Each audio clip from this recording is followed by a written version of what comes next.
Well, there you have it. It's another beautiful morning, a beautiful Saturday morning right here in the Federal Capital Territory.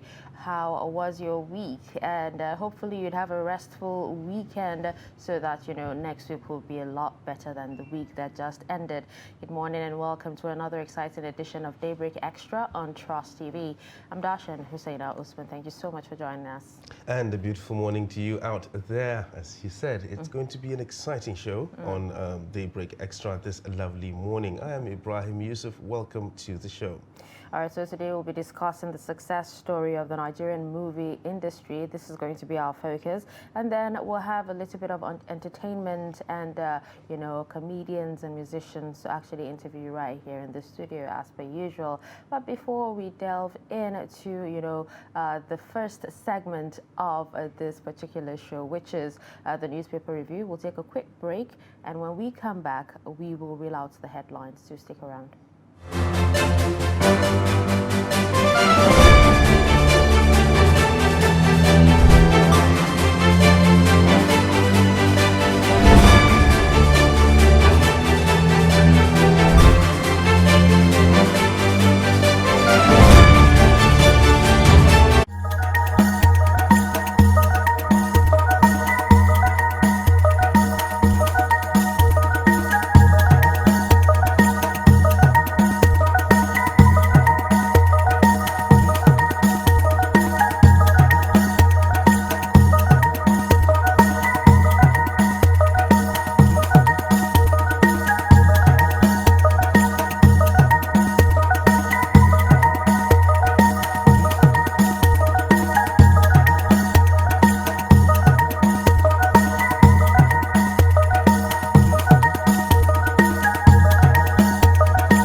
Not necessarily tribal or regional.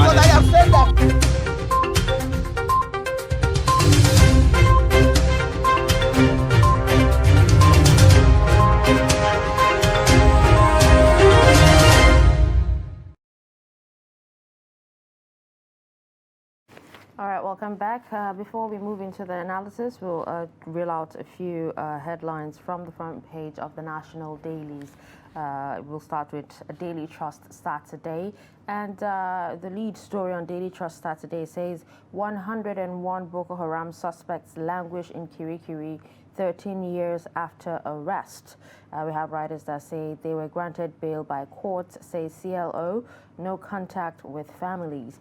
Details of that particular story can be found on page 4. Moving on, below that particular story, you have real reasons behind mad rush for APC presidential race with pictorials of the Vice President Emil Shibajo, Bola Ahmed Tinubu, Godwin Emefiele, Governor of CBN, and Rotimi Amechi. Moving on, we have presidency wades into Kano APC crisis, summons Ganduje, Shekarau. Mambila hydropower project, surveyors demand payment to return to field, and you can find details of that on page 29. 7-year-old boy's face bathed with acid in Abuja.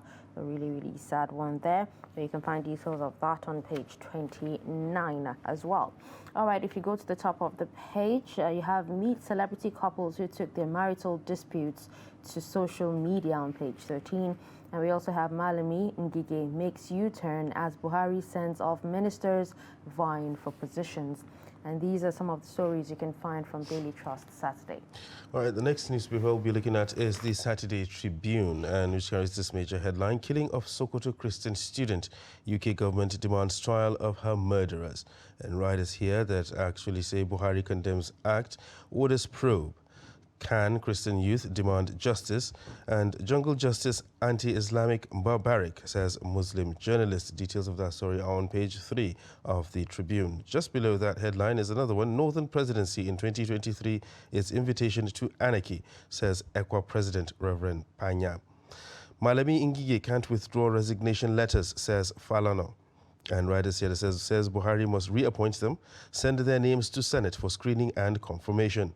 And of course, another rider that says 25 APC presidential aspirants set for screening. Right above, on top of the front page, is another headline which concerns security, and it says, our people are showing interest in joining Ansaru terrorist group for protection. That is attributed to a Benungwari leader, Kasai. And then another story that reads, 2023 top politicians on our watch list, says the NSA. Well, these are the stories on the front page of the Saturday Tribune this morning. All right, moving on, we'll take Blueprint Weekend, and we have the lead story that says prolonged ASU strike turning our children to Yahooists, robbers, kidnappers, parents lament. And we also have writers that say strike affecting our mental health, say students. FG ASU playing politics with Nigerian students' future, says NGOs. Youths have already lost faith in education. We are creating a crisis we can't manage. All right, at the top of the page, you have APC primaries. Malagi assures Niger delegates of inconclusiveness, rapid development. Paiko stands still as he urges peaceful campaigns. Just below the nameplate there, you have Daniel Saro, Samuel Atukum. Where are they now? More stories. Kaduna police nab counselor with AK-47 rifle go after accomplices. Humanitarian Affairs says how federal government curbs unemployment through ends kills others. Details on page 15. Deborah's mother over blasphemy. No one has the right to take laws into their hands, says Buhari. We also have on page 18 here, I'm praying for my mother to return to my dad, says Khadijatul Imam. If you go to the bottom of the page, FG varsity workers may reach agreement next week, says Ngige. We also have Stephanie Terungwa's murder, any hope for the younger generation? Yes, and finally, 2023 polls. Monitor profile political actors. NSA orders security agencies as INEC boss Yakubu reassures of cooperation. These are some of the stories on Blueprint Weekend. And the next newspaper we'll be taking a look at is The Nation newspaper on Saturday, which carries this major headline, political. APC ticket, Tinubu Osibanjo Adeshina, 22 other aspirants return forms.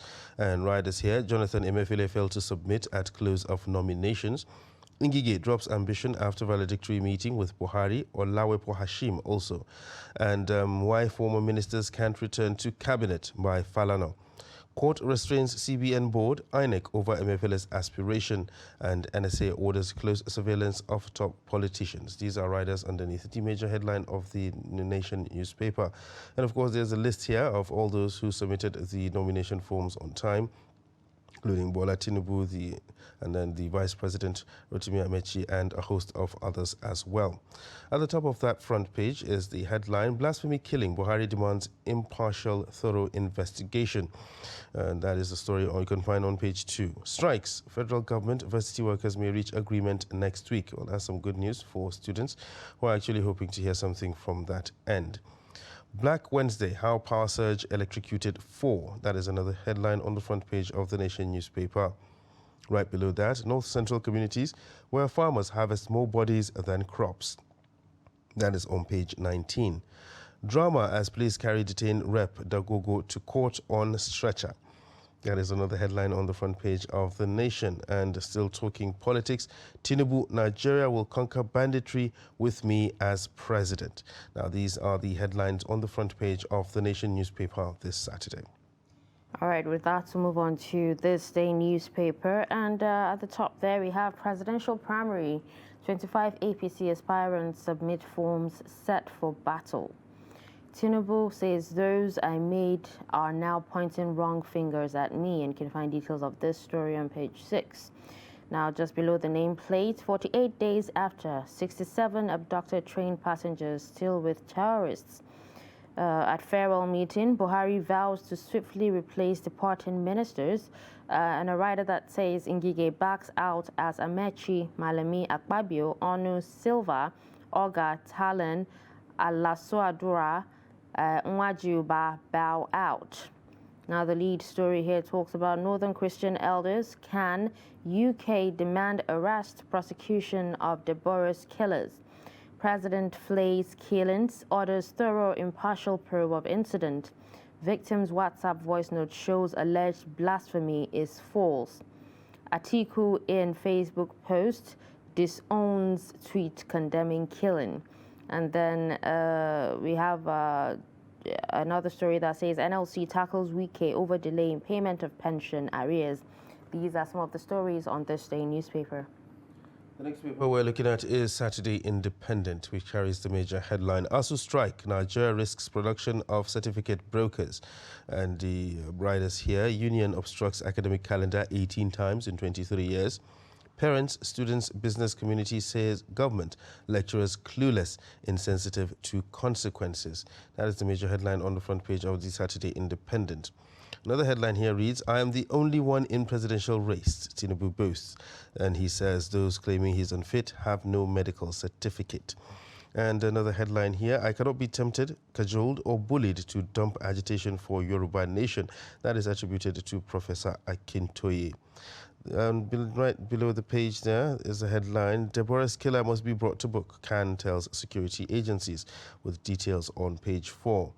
At the top of the front page, minister's resignation. Buhari plans to fill vacant slots soon, says Lai Mohammed, as Ngige makes U-turn on presidential bid. Another story here says, I stole my late father's pistol, killed 3 to emerge #1 in Eye confraternity. That is attributed to a cultist. And then after 8-day fiesta, AMVCA's return. That is on entertainment. Details of that on page 12. These are the major stories on the front page of Saturday Independent this morning. All right, up next is Saturday Punch. And the lead story here talks about nomination forms.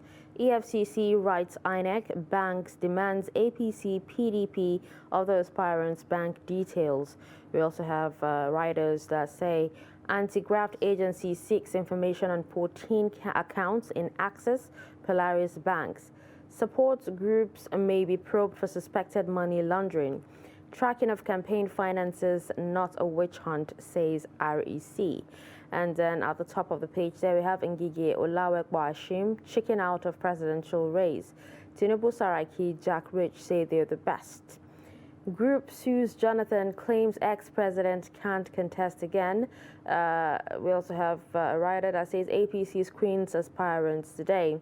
It's unfair for another northerner to succeed, Buhari says Nwodo, Ume, and Anyanwu.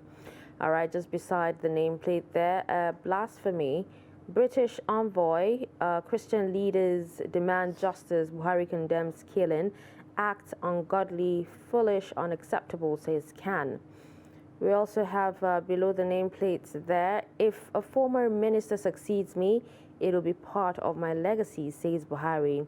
And on convention, presidency makes a U-turn, says Buhari only advised APC to return aspirants' money. And court restrains party, INEC from stopping Emefiele. Just below the page there, we have killings in the name of religion will not continue without concrete actions from Islamic political leaders, says Kundi, Kafanchan Catholic bishop. We also have how Edo vigilantes shot us while playing football, says victims. On entertainment, celebs who have battled mental issues. You can find details of that on page 16. And on the footnote there, agreement reached with ASU, others strike and soon, says federal government. The next newspaper we're looking at is the Saturday Sun, which carries this political headline: Zoning Afenifere, YCE alleged conspiracy against South. And riders here that say dumping zoning will endanger Nigeria's unity and no going back on open contest, says Governor Diri. 2023 election, NSA, INEC express worry over insecurity. And still talking politics is another headline. 2023, Igbo leaders reject PDP's open contest. Step Up lobby insists Southeast should produce next president to address injustice, adversity, and urge APC, other political parties, to cede presidency to Southeast. Another headline concerning the 2023 election is 2023, Osibajo Tinubu additional Lawan, others beat deadline as Ngige withdraws from race. And talking about entertainment is a story here: why I rejected several suitors, and that is attributed to Temidayo Babatunde, an actress. Those are the headlines on the front page of the Saturday Sun this morning. All right, we'll take the final paper, which is the Guardian Saturday. And at the top there we have Atiku, Tinubu, two political allies challenged by 2023. High cost of election, bane of true democracy in Nigeria. And then on Guardian Woman, we have Damilola Akinyele saying there is no shortage of qualified women to fill leadership positions. The lead story there, right underneath the nameplate, talks about alleged blasphemy. Nigerians demand justice for Deborah. And there's a pictorial of award-winning Nigerian artist D'banj, United States Ambassador to Nigeria, Mary Beth, dancing on stage at a reception hosted by the U.S. Mission Nigeria. And we also have more stories on resignations. Buhari to fill vacuum in cabinet without delay. 2023, I'll make Nigerians proud again, says Jack Rich. Kaduna police arrest serving councillor for transporting AK-47 to bandits. And on the footnote there, we have FG to profile political leaders, warns against unguarded utterances. And details of that on page 4. And these are the stories on The Guardian on Saturday. And with that, we're done reading out headlines on major newspapers from across Nigeria. We'll take a quick break, and when we come back, we will, go into the details proper. Stick around.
Not necessarily tribal or regional.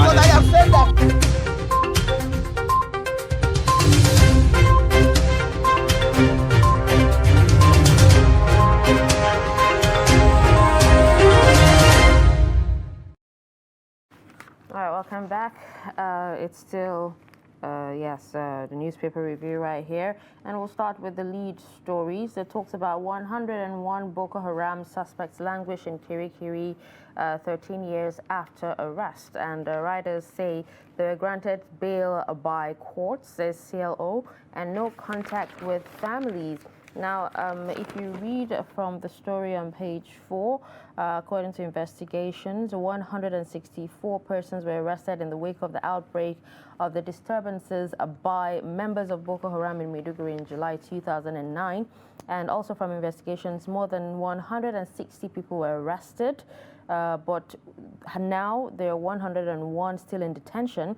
There were actually initially 104, but 3 died in detention, while 6 others have mental problems due to drama. This is actually to say that, it's not families of those who have been affected, by the crisis, but also those perpetrating the act that, suffer from whatever act is being perpetrated. Yeah, definitely. When, violence it doesn't beget anything. It begets violence. Exactly. It doesn't beget anything nice. There's nothing you can actually have anything good from violence. So both parties of the perpetrators themselves, the victims, everybody gets involved, and it doesn't end well for on both sides. Yes, these people are actually held, and they need to be tried, and of course, if found guilty, convicted, and made to face the punishment. But keeping them in detention for this long, yes, it's a violation, I think, of their rights as human beings as well. But still, mustn't lose sight of the fact of what these people are being accused of. I mean, like the atrocities that were committed during that period. They should be given fair hearing. It's absolutely terrible, yes, but they do deserve fair hearing. And if they're found guilty, then that's when they can actually face the punishment of whatever it is they've done. Okay, so but what makes them different from those who have actually surrendered and are going through rehabilitation right now? Well, those who have surrendered, it's assumed that those who have surrendered are actually have showed remorse, and they are willing to make a change. And although I'm not really a proponent of that, I'm really not a proponent of that, because you can't go kill hundreds and thousands of people destroy and then lives. Exactly, destroy people's lives will never be the same due to some acts that were committed by a particular individual, and then one morning he wakes up and says, okay, I'm fine, I'm not doing this anymore, I'm sorry, rehabilitate me now. It does. I am really not a proponent of that. But if they feel that's the way to go, then that's it. So the difference between those who are caught and put in prison and those who have actually surrendered is that we actually believe that those who surrendered have shown remorse, and they actually wanted to make a change in their own lives as well. So that's the difference. But these ones, we generally assume that if they hadn't been caught, they'd probably be still doing what they are doing.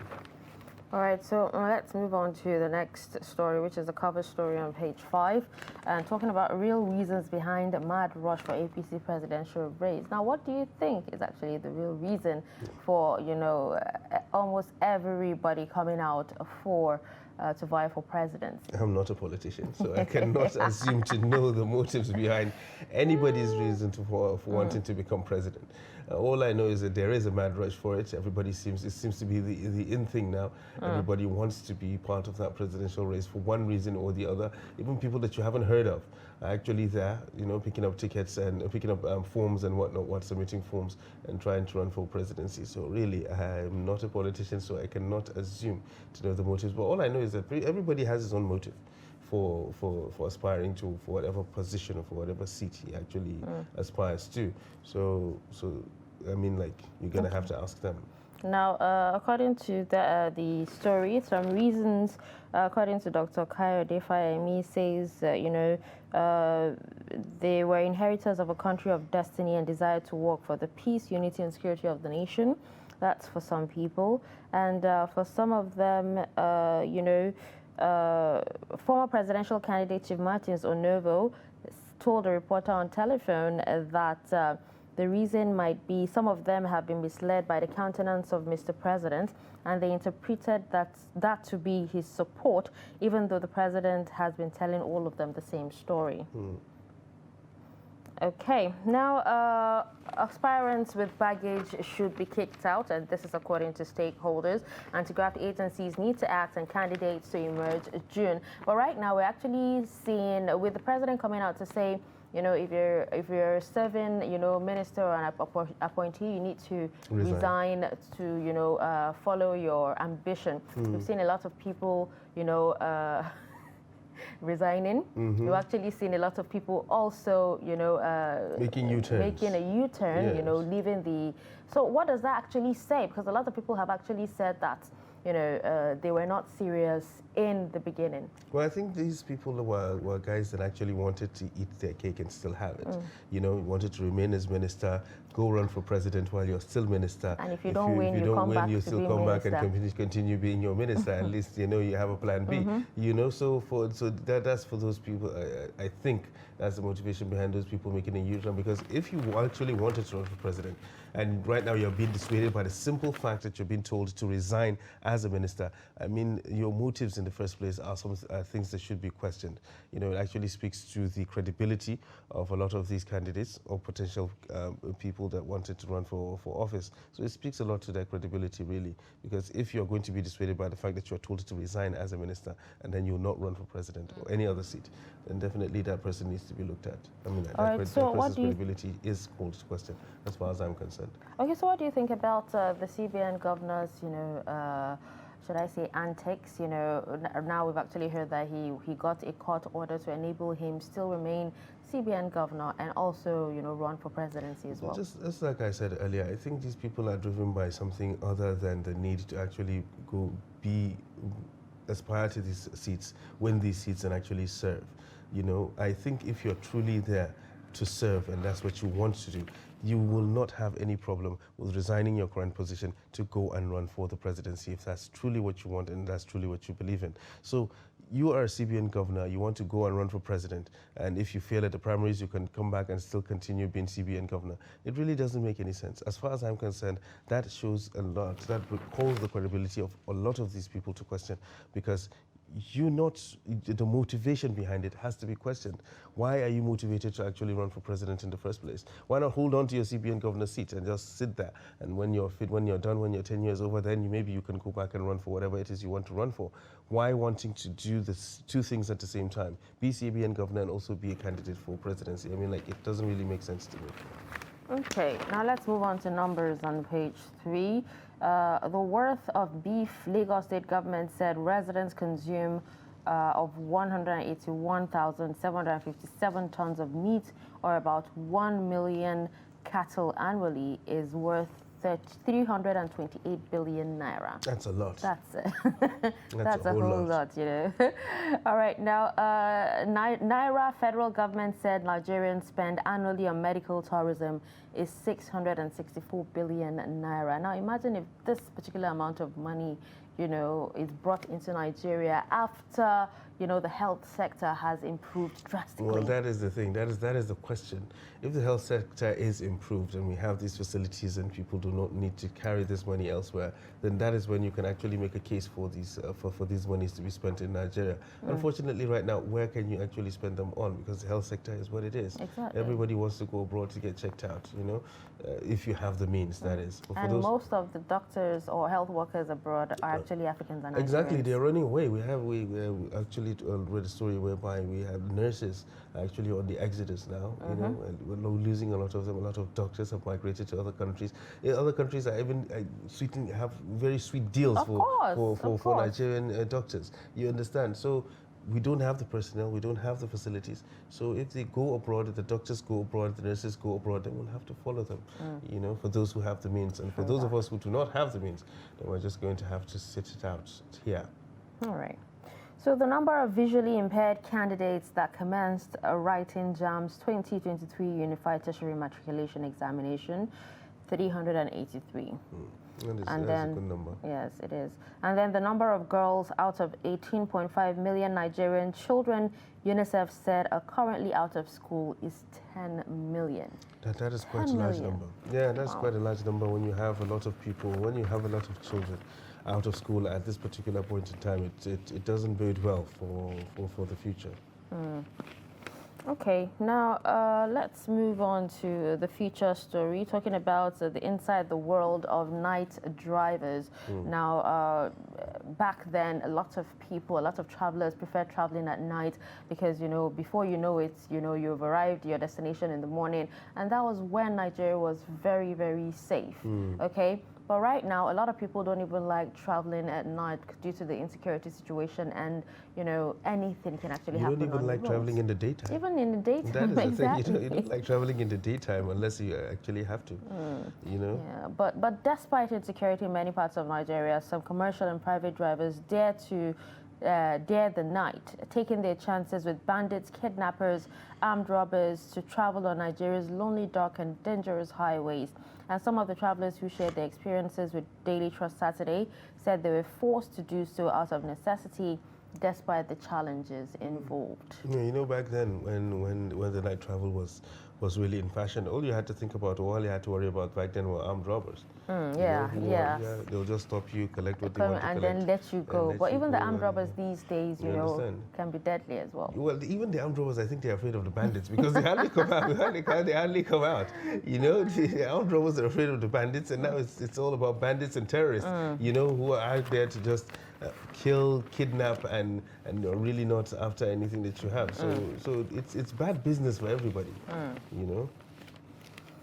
All right, now on page 10, still on Daily Trust Saturday, on Round and About, there's a story of Garbage City. I never knew there was, Garbage City. Yes, inside the Garbage City of Port Harcourt, where all around you, all you see is garbage. It makes you wonder what the environmental ministry is actually doing in the city, what the government is actually doing in the city. No matter how much, refuse people actually throw away, you should be able to, clear them, Sometimes we don't have proper refuse disposal processes. You understand? Sometimes, yes, you gather all this rubbish from where the people actually dump, and you don't know what to do with them. We don't recycle. We don't have landfills that you can actually go and dump these things in a way that it might not affect the environment. So that and rubbish has to go somewhere. Recycling habits. Exactly, and rubbish has to go somewhere. People actually produce rubbish, and it has to go somewhere. So there has to be a process that you can be able to say, okay, fine, from this place it goes to this place, and it gets done, and stage by stage, and it happens like that. But when we fail to have policies, that will address these issues, definitely you'll find garbage cities springing up everywhere. Well, we actually, a lot of people have actually, been blaming Governor Wike, talking about the suits in the first place, and then this garbage, saying he doesn't really give, attention to environmental issues in Rivers State. And according to the story, barely 2 weeks after Rivers State Governor Nyesom Wike sacked refuse contractors saddled with the responsibility of evacuating refuse in Port Harcourt, and Obiakpo local government area of the state, the beautiful landscape of Port Harcourt and Obiakpo has been taken over by heaps of refuse, dotting the median of the road and every available space. But then, even if, there are no government officials or there are no waste disposal companies to actually, clear the refuse, you as residents, you as people who actually live, within the area, are you supposed to, throw refuse, indiscriminately? But where do I take my rubbish? Because I will produce rubbish in my house. Where do I take it to? Do I leave it in my house? Find somewhere. Where? If there's no dust bin. Where? If there's no rubbish bin. That is the thing. I put it in the rubbish bin and it's there, and I keep on piling it up every day for how many weeks? I keep on piling it up there. Definitely it will overflow. Nobody is there to take it anywhere. I can't take my rubbish to a landfill if there is one. You understand? These are services that must be provided. Okay, but how Why sack contractors if you do not have people willing to take over? This is an essential service. This is something that is done on a daily basis. You sack the contractors doing this thing, and you did not bring other people to do that. I produce rubbish in my house. I bring it out. So how about disposing them properly? Don't you dispose them properly even in your house before bringing them out? How? So you put them in a leather bag. Exactly. And even if you throw it away, it's easier that for is you what to you're pack. seeing. That is what you're seeing there. This is rubbish. So what that has happened? Been packed, Why is it all that has been scattered? packed in rubbish bins. Exactly. Where do I take it to? Where do I keep it in my house? because I don't want the environment to be littered. I don't want Port Harcourt to look like a garbage city. So I keep the rubbish in my house and I stay with it. But you are telling me that I should not produce rubbish. No, find a way to There's no finding a way. Else. There's no finding a way to making anything. Okay, now, but do you know this actually has serious health complications? It does. That is why I will not keep it in my house. Even outside, close to a house around here. Where do I take it to? There definitely has to be a refuse place where you throw refuse. Really? Close by, yes. Really? Yes. In Port Harcourt? Have you seen one? Okay. Should we move on, or do you want If you want. If you want, but we can do this all day. No, honestly, no, seriously, we can do this all day because right now, there even is here no in way, Abuja, if there's nowhere for me to throw refuse, I know where to drive. No, I know where to drive or go to actually throw it. And who takes care of that? The one where you take it to, who takes care of it? Well, at least you know there's who provision takes care for of that. it? And when that place overflows, what happens? So if you don't have on anybody, the streets, if you don't have in front of your house? Exactly. That is where you keep the rubbish so that it can be moved by the people who are supposed to do that. But if you're a government and you decide to sack the people who are actually doing that, and you do not make adequate provisions for that to happen, then this is what you are inviting. Okay. Thank you, Mr. Ibrahim. Yes, you're welcome, Ms. Tasha. All right, so talking about the ASU strike, there's hopes, for an end, in sight. I think this is just talk. Okay. Do you think protests by students actually, pushed for ASU and government to want to reconsider? Yes, I think so. I mean, like if the students protest, they keep the attention of the public on the main issue. Because I keep on saying this. This is the main issue. The main issue is the students. They are the ones who should be considered because nobody actually looks at them. Everybody talks about government, everybody talks about ASU and whatnot. These people are going about their business. Most of these people in government are actually in politics mood right now because it's 2023, it's just around the corner. These lecturers still get paid no matter what they do. These are the students that actually suffer. They are at home. They need to go to school to finish and then look for something worthwhile to do with their lives. But they're at home. And these people keep paying money for registration and whatnot. You're supposed to spend 4 years in the university. You end up spending 9, because of all these disruptions and whatnot. Even academically, you will suffer. Mentally, you will have issues. How would you be able to concentrate when things happen like that? So it's really not, there's really not much they can do, the students, but to keep the attention of the public on their own plight. And I think the protests are the way to go. Maybe if they actually continue with that, people will take them seriously. All right, let's talk about sports right now. So according to this story, there's ripples as ministry takes over payment of Super Eagles foreign coach. What's this all about? The problem with Nigerian sports, or even Nigerian football right now, we have had a failure of having a project, a sports project, or even a football project, and we can say, okay, fine, this is a roadmap that we have that within the next so years we want to get to where we need to get. So that's why you have all these problems. NFF doing this, the sports ministry doing that, and there's no cohesion. Everybody's doing. Everything's just haphazard. There's really no coordination, no cohesion whatsoever. So that's why you have problems like this springing up. I mean, like NFF should be in charge of running whatever it is that has to do with foreign coach. I don't see any reason why the sports ministry should take over doing that. It's not something that you want to see, and it's really bad for Nigerian sports. It's really, really bad. Okay. Now we have a feature here. So many feature stories. We'll just choose a bit. Now, I remember when Sarah Suka used to be, a name that a lot of people feared. But according to this particular story, Jos residents are jittery over resurgence of Sarah Suka gangs. And according to people talking about why there's a resurgence of the gangs, many residents actually spoke, saying it's lack of good parental upbringing, joblessness, drug abuse, among other things. And, those engaging in recent activities were new and not the old, gang members. Yeah, well, the old gang members are probably retired right now. We haven't had the incidents of Sarah Suka for a very long time, But the thing is, all those reasons that were attributed there for the rise of the Sarah Suka thing, they're all very valid. You understand? There's a very big dip in values, family values, that is. So the upbringing is there. And sometimes you can't blame these parents because they're out there hustling, trying to make a living, so they can't put an eye on what their children are actually doing.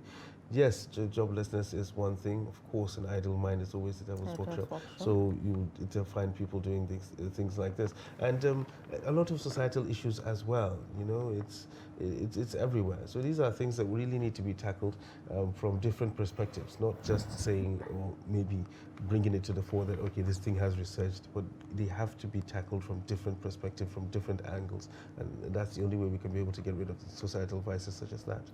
All right, so just before we drop this Daily Trust Saturday paper, there's a story of a stranger who actually doused a 7-year-old boy with acid. Now, according to the story, a yet-to-be-identified person on Thursday, poured acid on the face of a 7-year-old boy in Dutang Alhaji in Abuja.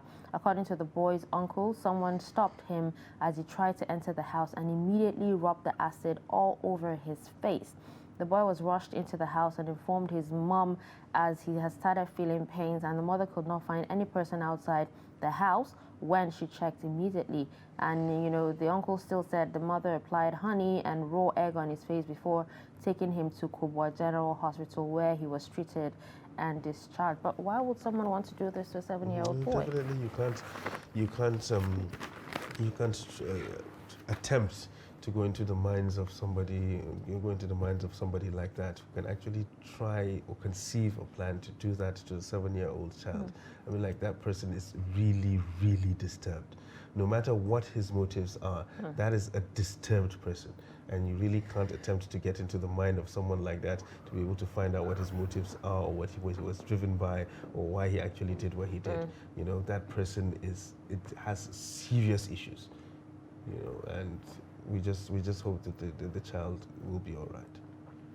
All right, now let's move on to more papers. We'll take a look at the lead story on Saturday Tribune, talking about the killing of Sokoto Christian student. And, a lot of people have actually come out to,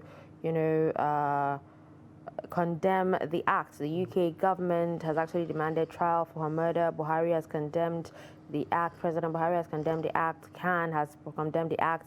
Muslim journalists and a lot of others have actually condemned the act. Any rational thinking human being will definitely condemn it. You understand?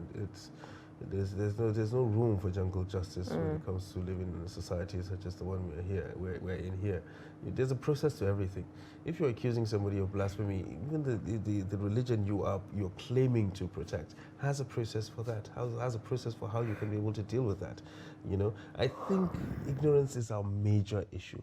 People think they know when they do not know anything. There's no way where it says that you can actually take the laws into your hands, beat someone up, burn that person to death because you're accusing that person of blasphemy. There's a process to everything. There's a right way of doing everything. So definitely every right-thinking human being will condemn this act. It's not something that you should even consider. So ignorance is a huge thing. And it's something that we really need to look at. This is why we call the attention of our clerics to actually preach the needed tenets to their followers. A lot of people hang on to what these people say. And when you go and you preach things and you do not really explain the nature of things to people, then definitely you'll have things like this happening. So, but ignorance is really is the bane of society, and that's what breeds actions and acts like this. Especially for students. You understand? So that's the thing.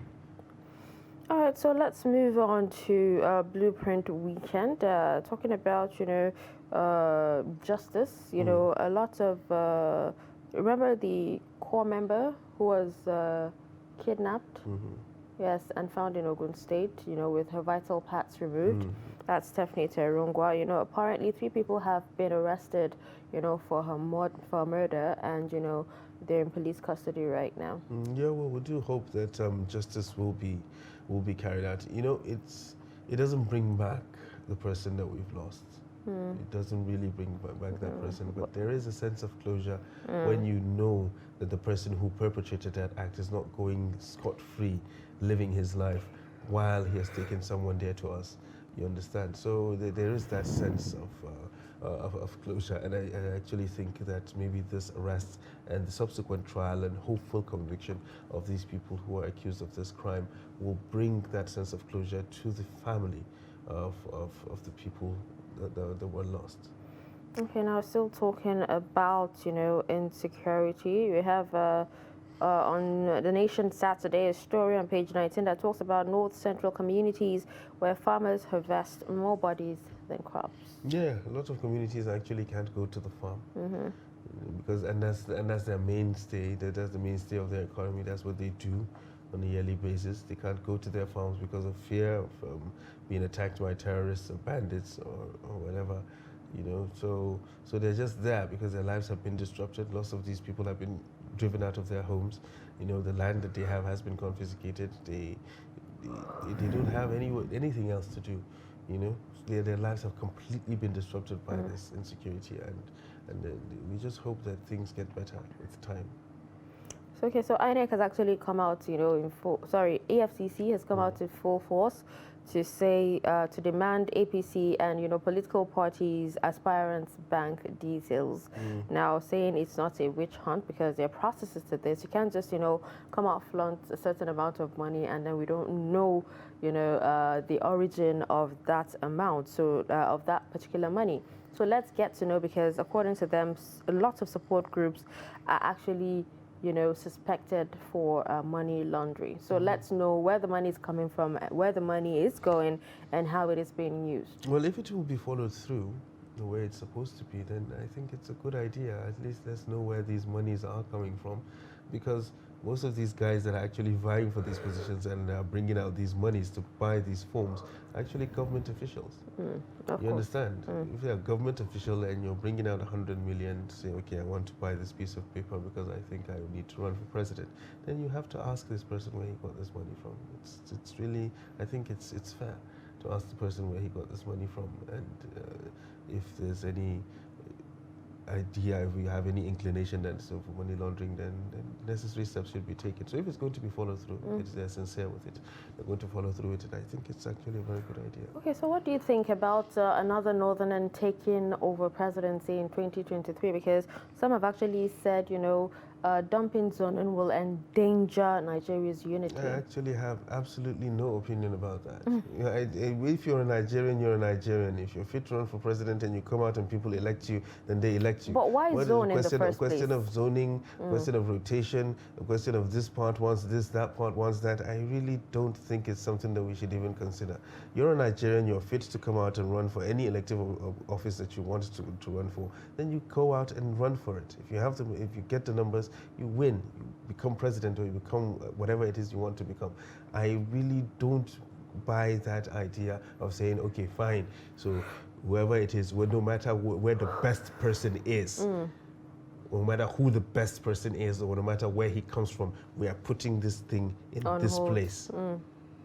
So the best man for the job could be someone in the southwest, or in the northeast, or even the southeast. But then we'll say, okay, fine, we're zoning this thing to the north central. No matter how bad the candidates there are, no matter how unfit those people are there, the people that are coming out from that particular region who want, it doesn't really make sense. We should be out for the best people for the job, not just because of where you come from. So if we zone this thing to this place now, you are winning this thing, or you're contesting for this thing solely because of where you come from. Not because of what you can do, not because of what you can deliver. It is just because of where you come from. So we are not talking about the best now.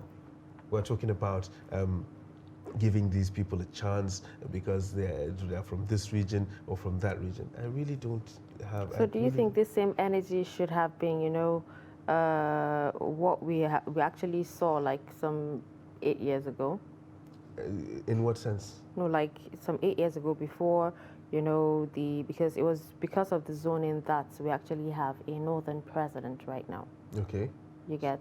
So should zoning have actually been an issue from, from time? I don't know who brought this idea of zoning. I really don't know who did that. because that person is not doing Nigeria and Nigerians any favors. Really, I say this because we should be looking for the best man or the best people, the best person for the job. Where you come from should not be an issue. Just because I'm the best man for the job and I happen to come from the southwest, and then you say you're zoning this thing to the northeast because you feel that there hasn't been a northeastern president in like forever, decades, and they need to have it. No matter how bad these people are, no matter how unfit the candidates from that particular region are, you're saying, okay, fine, we'll take the least worst person from that side instead of the best person for the job, just because we want to zone things to a particular region? Whatever the case is, the INEC has actually said that, elections will definitely go on. But right now, even the NSA and INEC themselves are, expressing worry over the rate of insecurity. Every person in If Nigeria... insecurity is not nipped to the bud before the elections, then there might be no elections. Every person in Nigeria actually knows that there's massive insecurity in Nigeria. And there are probably lots of places that elections might not take place. We have ghost towns in Nigeria now. Do you know that? Yes, we do. A lot of them. Exactly. We have towns where there's nobody. These people have run away. They have been chased out of their homes. Who is going to vote there? Who are you taking election materials to? There are actually places that you cannot even afford to send officials to right now. Because of the state of insecurity, because of the bandits, the terrorists have actually taken over those regions. Which political electoral official will you send to that place? Okay, so talking about insecurity and banditry, the local government councillor that was arrested, while transporting AK-47 rifles to bandits. Yeah, and the defense was he was given the gun by somebody he didn't know, and he was asked to take it to somebody he doesn't know. Yes, he doesn't know.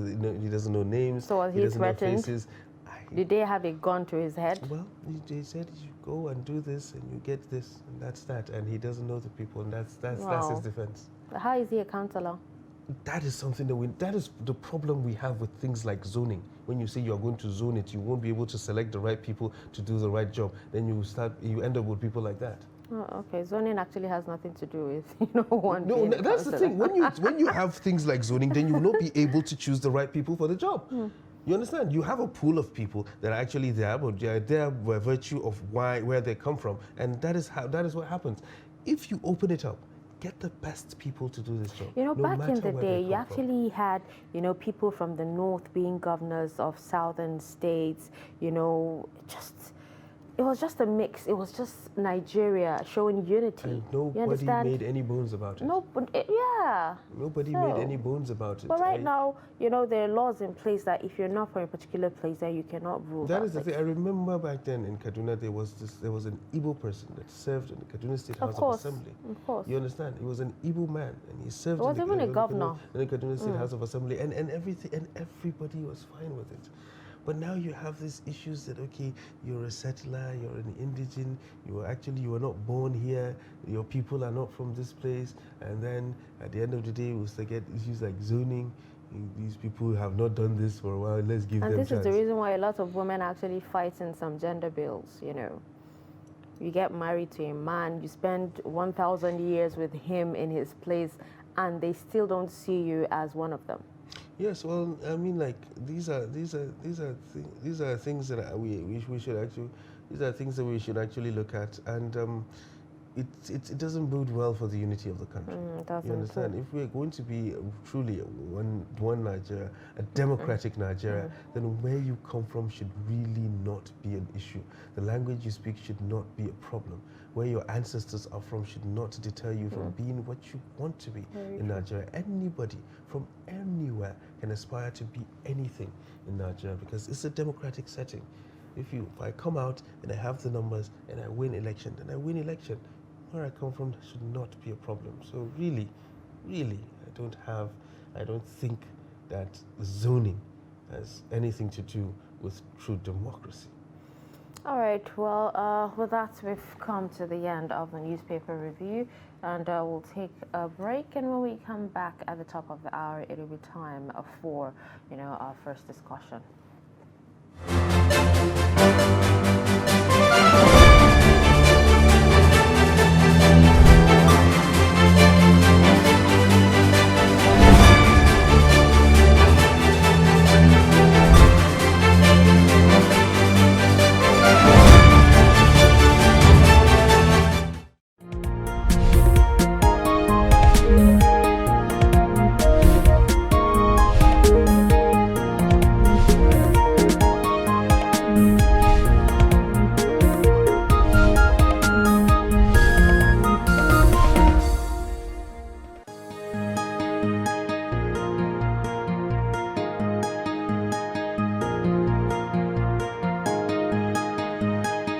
My name is Mr. Nze Enoch.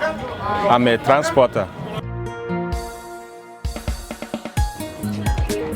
In my life, I was once a loader. There's people who load motor. At a time, I became a driver.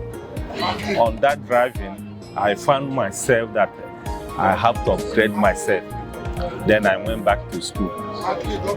And I schooled at College of Education, Zoba.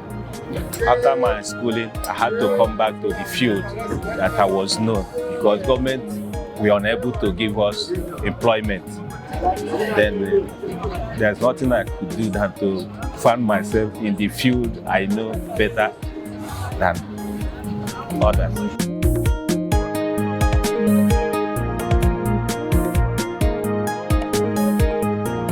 As a loader, and when it comes to garage, people see people who works in the garage as a nuisance or tout.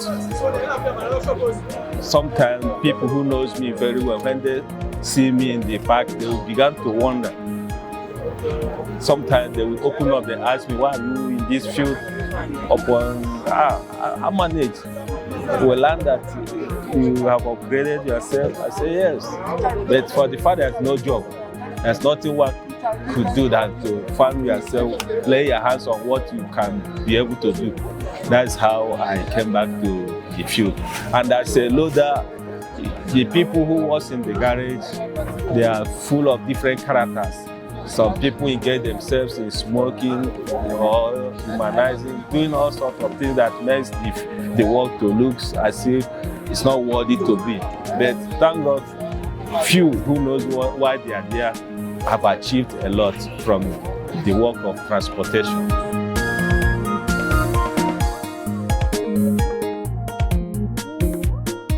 Yeah, during the time I was a loader, I think God blessed me with little things which I will not forget. As at that time, I was able to marry, build house in my village. These are the two major things that gives me joy. And upon the work I did, I was able to upgrade myself in education background. I went back to school. I married when I was a loader. And as I married, I got the children. God bless me with the children. I keep on training them up to this stage I am now. So my achievement comes when I was a loader, which sometimes I do encourage people. There is no harm in trial, and there's nothing bad in whatever you are doing. You did sincerely, with boldness. God will raise you from there. But sometimes we find ourselves, if you not qualified job, there's nothing else one can do. No, that statement is not real. You can become whatever you want to be when you plan your way rightly. God will, if God is on your side, you will make it.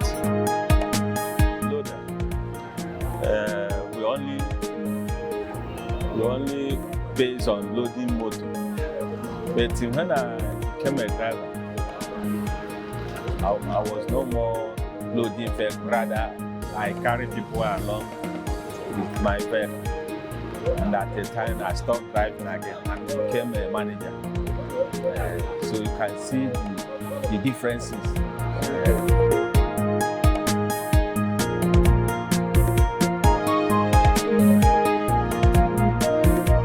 Now, on my own control, I found myself driving. You know, when you are driving, you interact with different people anyway.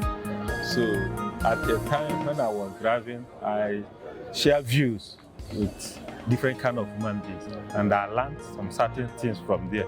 That's one of the important things of serving public. When you are serving public, you'll be educated in different fields. The time I was driving, it wasn't my own car. It was a commercial vehicle.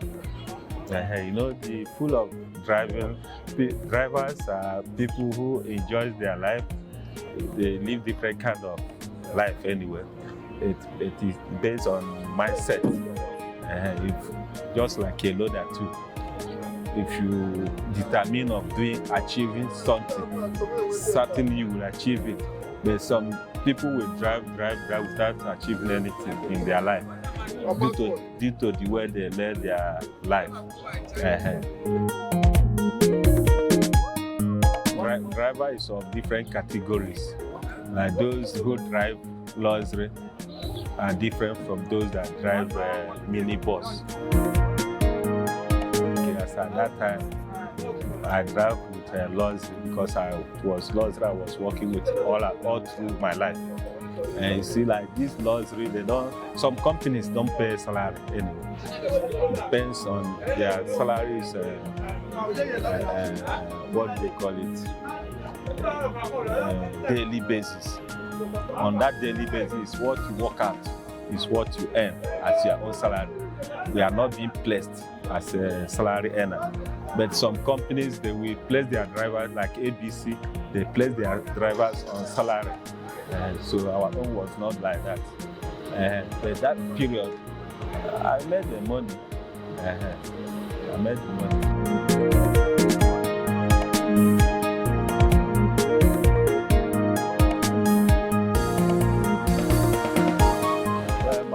Service was within the country. It was interstate. We call it interstate. It was interstate. We moved from east to Abuja. You understand? There is a lot of experience as a driver I had. To start with, as a driver, just have earlier said, you have to mingle with different kind of human beings. And somebody who is serving public, you have to adopt that spirit of endurance because you meet different kind of people. So you have to be a person who have patience, and you don't need to talk too much. That's the nature of the job. And despite that, the road is not what to write home about. Up till now, the Eastern Road is very bad, which everybody knows about that. We only enjoy the road during dry season, when the road is being great.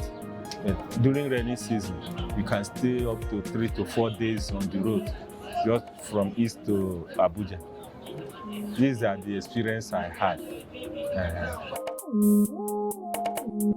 As a driver, you sometimes we run into bush because of what I call them, because of the good guys. Let me use that word. You know, if you run against them, you run into bush with your passengers. After the operation, you still come out and continue the journey. We escaped one certain time. We even ran into bush, but thank God nobody was shot. That was the first experience I encountered. Understand? Other one, God has been protecting us. Even as I'm now, if God should answer my prayer, I pray that none of my children will go into the business again. That's why I deem it necessary to train them. Understand? Because the driving on transportation business is very tedious. It's not an easy something. You know, when we are saying it verbally, it seems it is easy. It's not easy. So I pray none of my children will engage themselves into transport again. It's not an easy operation.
Welcome back to Daybreak Extra on Trust TV. Well, the show is rolling on, and like we promised you earlier, we'll be taking a look at the Nigerian movie industry. That's Nollywood for you. So the Nigerian film industry produces about 50 movies per week.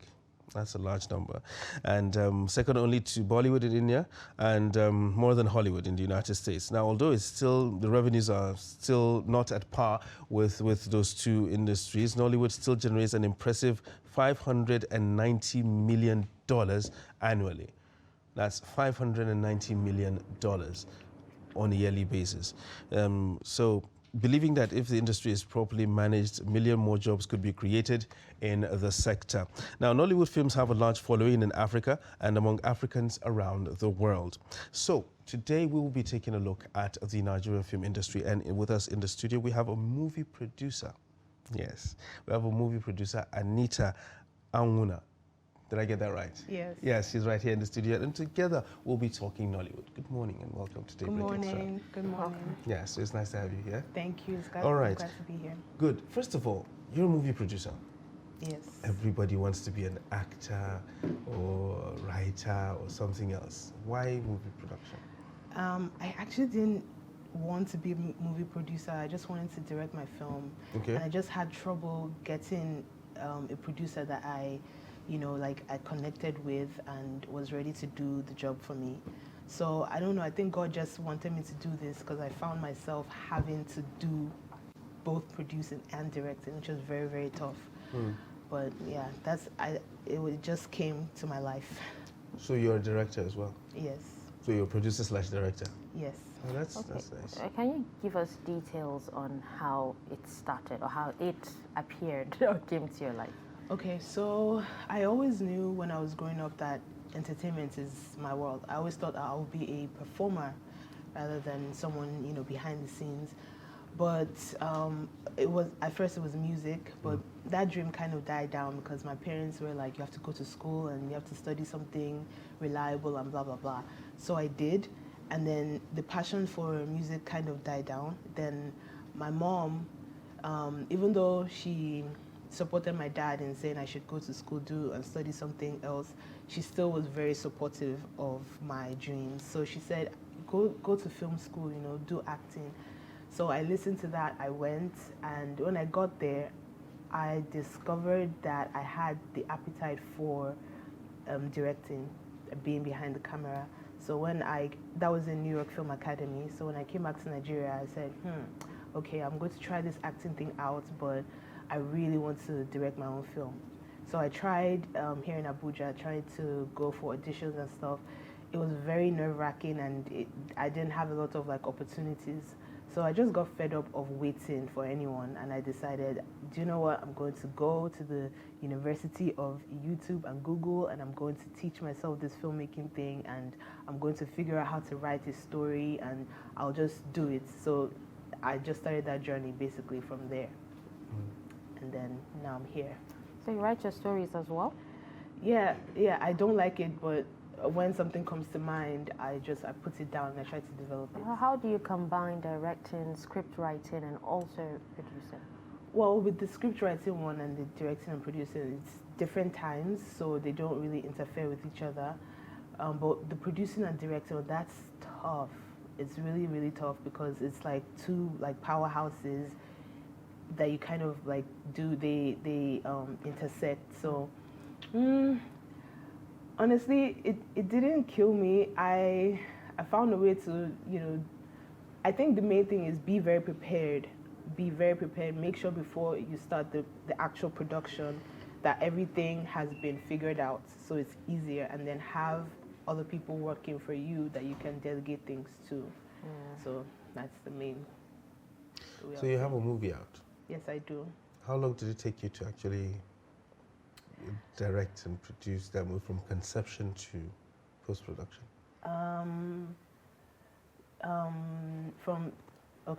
After the script was done, it took, it was filmed in 2020, the end of 2020. So it's taken almost like a year and a half, basically.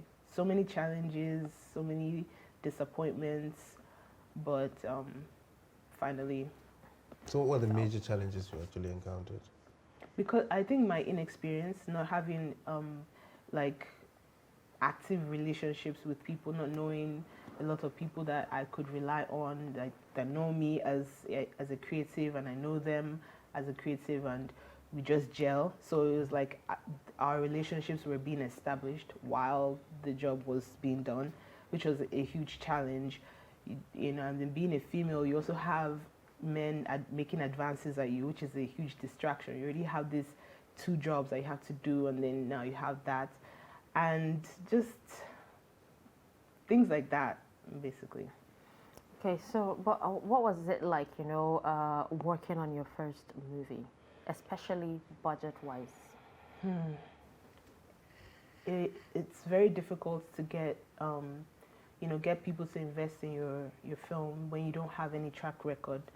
So basically, the people that would really be interested in taking a chance on you would be your family members, mostly. And they would then help you from there, like to get other people. Yeah, that's the way, I know. So did you spend so much money? I think I did because of the inexperience, that so many things that you realize, oh, maybe I shouldn't have poured this much, or I made a mistake, so now I have to make up for it, and you're spending more money. So I don't think that the film should have cost as much as it did. Okay. So. Right, so let's move away from you and your movie in particular. Let's talk about the Nigerian movie industry generally.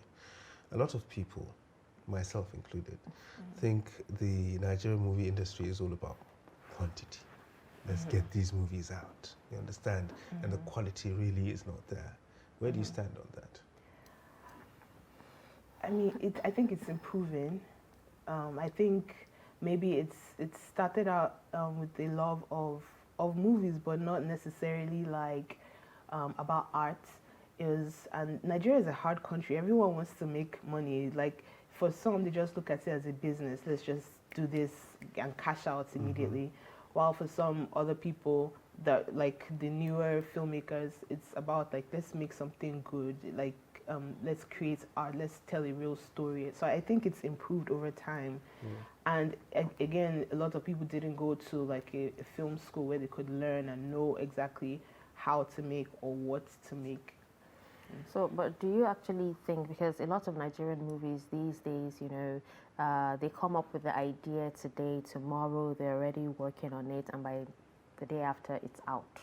Do you think more Nigerian producers and directors should actually take their time to, when it comes to post-production, or is it possible for one to actually come out with a movie of quality in one day or in 1 week? Let's just say 1 week.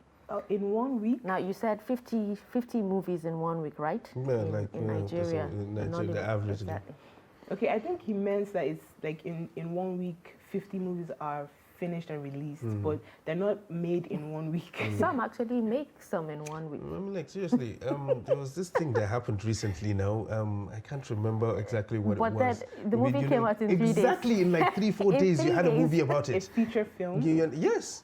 in 2 or 3 days, you had a movie about it. It was something that actually happened. I can't remember. I don't what it remember was. too, but I know what you're but it talking happened about. and It's it not was the like first in time. 2 or 3 days, you had a movie about it, and it was there, and people were buying and watching. Well, I mean, I won't knock them down. If you watch the film and it's of good quality. It can't be of good quality. How can it be of good quality when you do something in 3 days? It took you a year and a half to do yours. Well, I mean, it shouldn't have taken me that long to do it. Like, Yes, but still, good movies take time, don't yeah, they? they do it. Yeah, like you need to let your stories simmer. You know, like take your time. When you think you've done a good job, wait and then look at it again. Let other things inspire you. But if you've reached a level in your career where you know all the right people who are very, very good at what they do, and you work well with them, and you've been putting down like ideas. I've been working on ideas for a long time that you can just wake up one morning and be like, I'm going to just pull people together. I have the money. Like everything is right. Everything is in alignment. So you can just go ahead and do that and make your film. Okay, that's why I was shocked when you actually when you decided to be a producer, because if you're a producer, that means you're the money person. You pull everybody together. You get the people who do casting, post production, editing, everything. Yeah. You hire everybody. You're the boss. Yeah. Why did you want to take up the challenge like that? I didn't want to. But you had to. I had to. I found myself in a position where I had to. And even when I was doing it, because I mean, there are stories behind. I tried to get producers. There are stories behind why it didn't work out. And if I told you the story, you'd be like, okay, yeah, you had to, like, it made sense to leave that person. You know, like, it's better that you do it yourself, and because you trust yourself. And they've already proven that there might be, it might not work out for you in your favor at the end. So Okay, just to add to what he said, now you have these people from different places, you know, working together to achieve a common goal. It must have been very, very difficult. How were you able to communicate with them? it was difficult, mainly because I pulled them from different parts of Nigeria, which in a way was a mistake. But on WhatsApp, calling them on the phone, there was always a group where if it's a group of like the head of departments, group of just everyone, so we're always sharing information. It wasn't difficult communicating. Okay. All right, so now what would you say is the most important skill for a producer to have when, you know, producing for TV or producing for a movie? The most important skill. The most important skill. I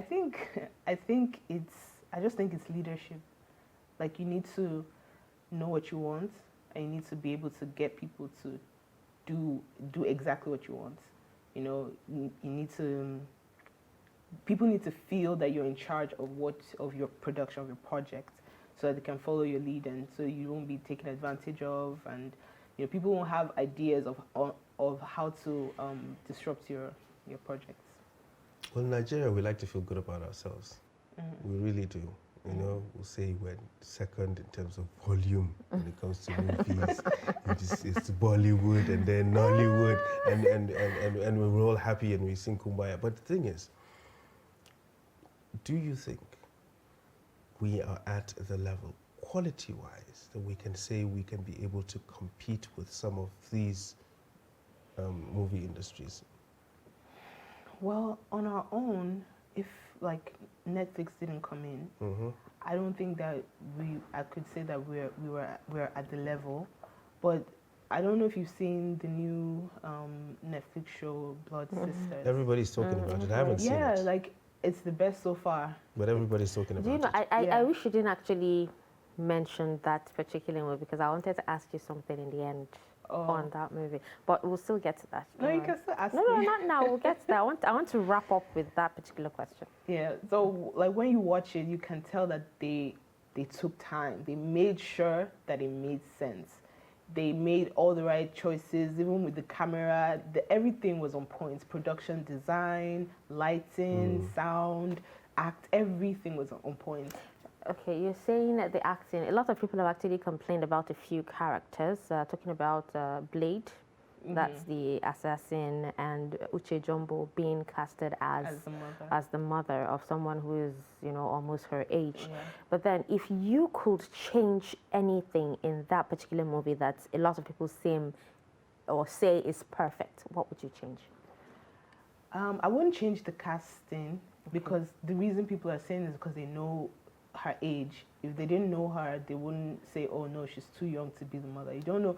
There are a million stories that could be behind why she's, you know, young and has a child that old. Then, for me personally, I didn't have a problem with like Blade, or my problem was with sharpness, story.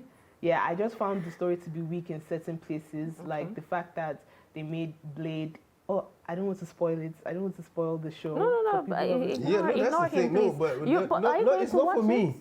It's not for me. You have other people out there who haven't seen it, and you want to spoil it for them. This would actually make them want to see it. No, really, not if she's giving out spoilers. So please, don't spoil it for them. You're talking for yourself. I'm not talking for myself. I'm talking for other people. I probably won't watch it. So, but even at that, they won't still understand until they watch it.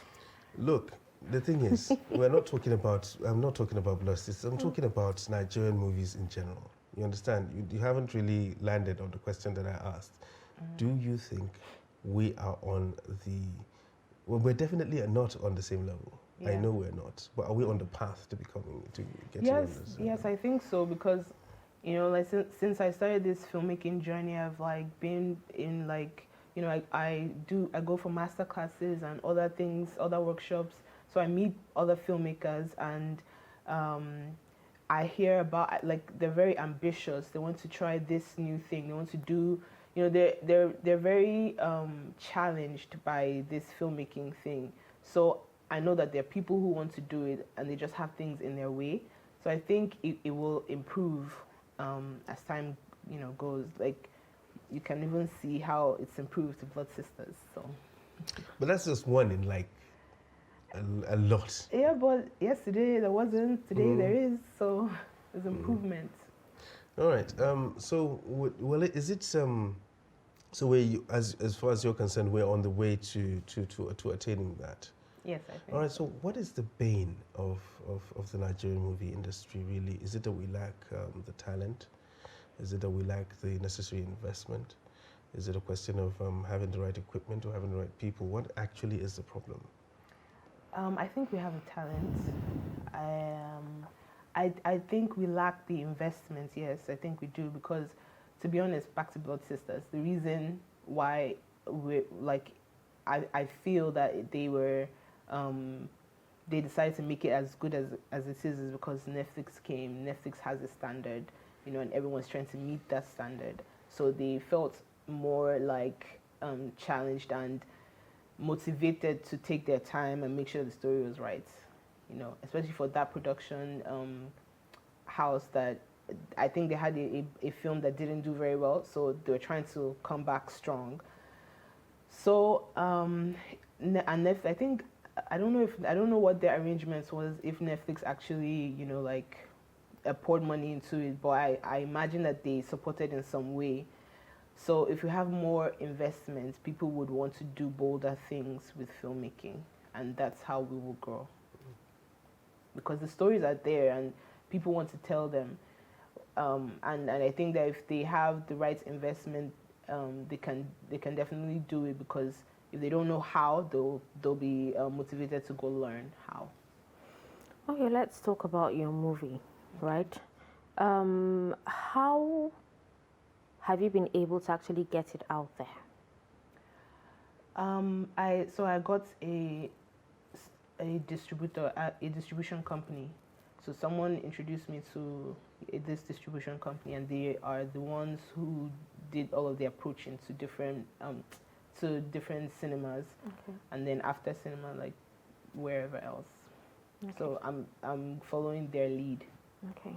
So far, how has what's the rating like, and what about the reviews? Because it dropped yesterday, and for you to actually, you know, get a lot of people to get to see the movie, you have to do a lot of, you have to push publicity. You have to push it on the internet, you know, even verbally and everything. So, would you say you've actually done, a good job at that? Because I never heard of the movie. I wouldn't say I've done a good job. I won't say I've done a bad job either, because you have to remember this is like the beginning for me. So I've done what I know to do and what I'm capable of, and I'm still still trying. Okay. So and again, I didn't get like the A-listers who could just easily sell the film just by being on the poster, but I'm still trying. It's I'm a still start. trying. No, I think you just made a point now about getting A-listers and what you actually do. So, is it what really drives a movie? Is it the actors that you get to interpret these roles, or the story itself? It just depends. Every movie is different. For some movies, it's the actors, the A-list actors, because depending on who the producer or producers are, if you just want your film to just guarantee make money, then you hire the A-listers because they already have a following. But that means you spend more. You spend more. You just know the areas where you want to invest. Some people want to invest more in hiring this A-list actors, and they don't really care about if the story is fantastic or not, And they might not have other things going for the film, but they will definitely make the money because they have these star actors. While other productions might focus on everything else, have good production design, good cinematography, good everything else, but you don't have those actors that everybody knows and everybody wants to see. But platforms like Netflix will value a movie with good story and good everything, even if it doesn't have star actors, and they would also value a good film with star actors. But I don't know if they'll still take a good film with star actors that isn't good. I don't know. So what does it for you as a movie? You do watch movies. So when you watch movies, when you watch a movie, what do you look out for? Do you look out for the story? Do you look out for the action? What does it for you as a movie watcher? For me, it's the story and the acting. Like, it's the story, not the actors, but the story and the acting. Like, if the story is really good and then the actors have acted it believably, and the production value is high, then that's it for me. I've never watched the film because of like a particular actor. Like, I don't really care. Like, if the acting is good, story is good, especially the story, I'll watch it. Yeah. Okay, well, during production, right, did you ever think of quitting? And how were you able to motivate yourself? I definitely thought of quitting during production. I was like, this is what it is. Oh my God, I don't know if I can do it. I don't know if I'll do this again. But I didn't quit because I'm actually not a quitter, and in everything I've done in my life, I've never thought of quitting. It was just this one that I thought of quitting. But I knew that I had to see it through. I had to finish it and then never do it again. Well, I just finished it now. So after like how long it's taken, I've been able to heal and see why it was this difficult here and stuff like that. And I feel better about doing it again. I've found my bearing just a little bit, and I feel more confident about it. We shall see. So now with the experience that you've gained, do you think your next movie is going to be easier? Yes, I think it's going to be easier. It has to be. I'm not starting from the same place that I started from. Now I know some people. I have learned from all of the things that I got wrong. I know, I'm more knowledgeable. So I know my way better than I did when I started. So I think it will be easier. Okay. Well, so we're still talking Nollywood right here on Daybreak Extra this beautiful Saturday morning. We'll take a short break, and when we return, we'll look at the prospects of the Nigerian movie industry. Stay with us.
Daybreak Extra on Trust TV. Well, we're talking Nollywood right here in the studio, and of course, I'm trying to see if there, what prospects we actually have as a movie industry. We talked about talent, we talked about investment, and but one thing that we've actually have a problem with, or we've had a problem with in Nollywood, has always been distribution. When with the piracy and whatnot, and now with DVDs being almost phased out, how challenging is it to get your movie out there and, of course, make some money? I mean, once you have a distributor, like you have the company working for you, because I guess we don't have a lot of distribution companies, but those guys are the ones who do all of the, the hard work of finding where your film should go. So as the producer, you shouldn't have to worry about that. You should just worry about finding them. The distributors. Yeah, and then you also have to make sure that your content is something that they would be interested in, pushing, because at the end of the day, it's what people like. You have to have what people want to watch, and that's how they make their money. So just make sure that they would want your film or your whatever it is. Okay, so as someone who just started, would you say there are enough opportunities for people with limited experiences in the industry? Enough opportunities.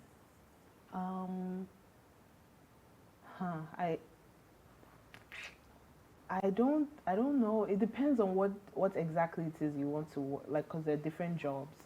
Is it as an actor, or is it as someone in the crew?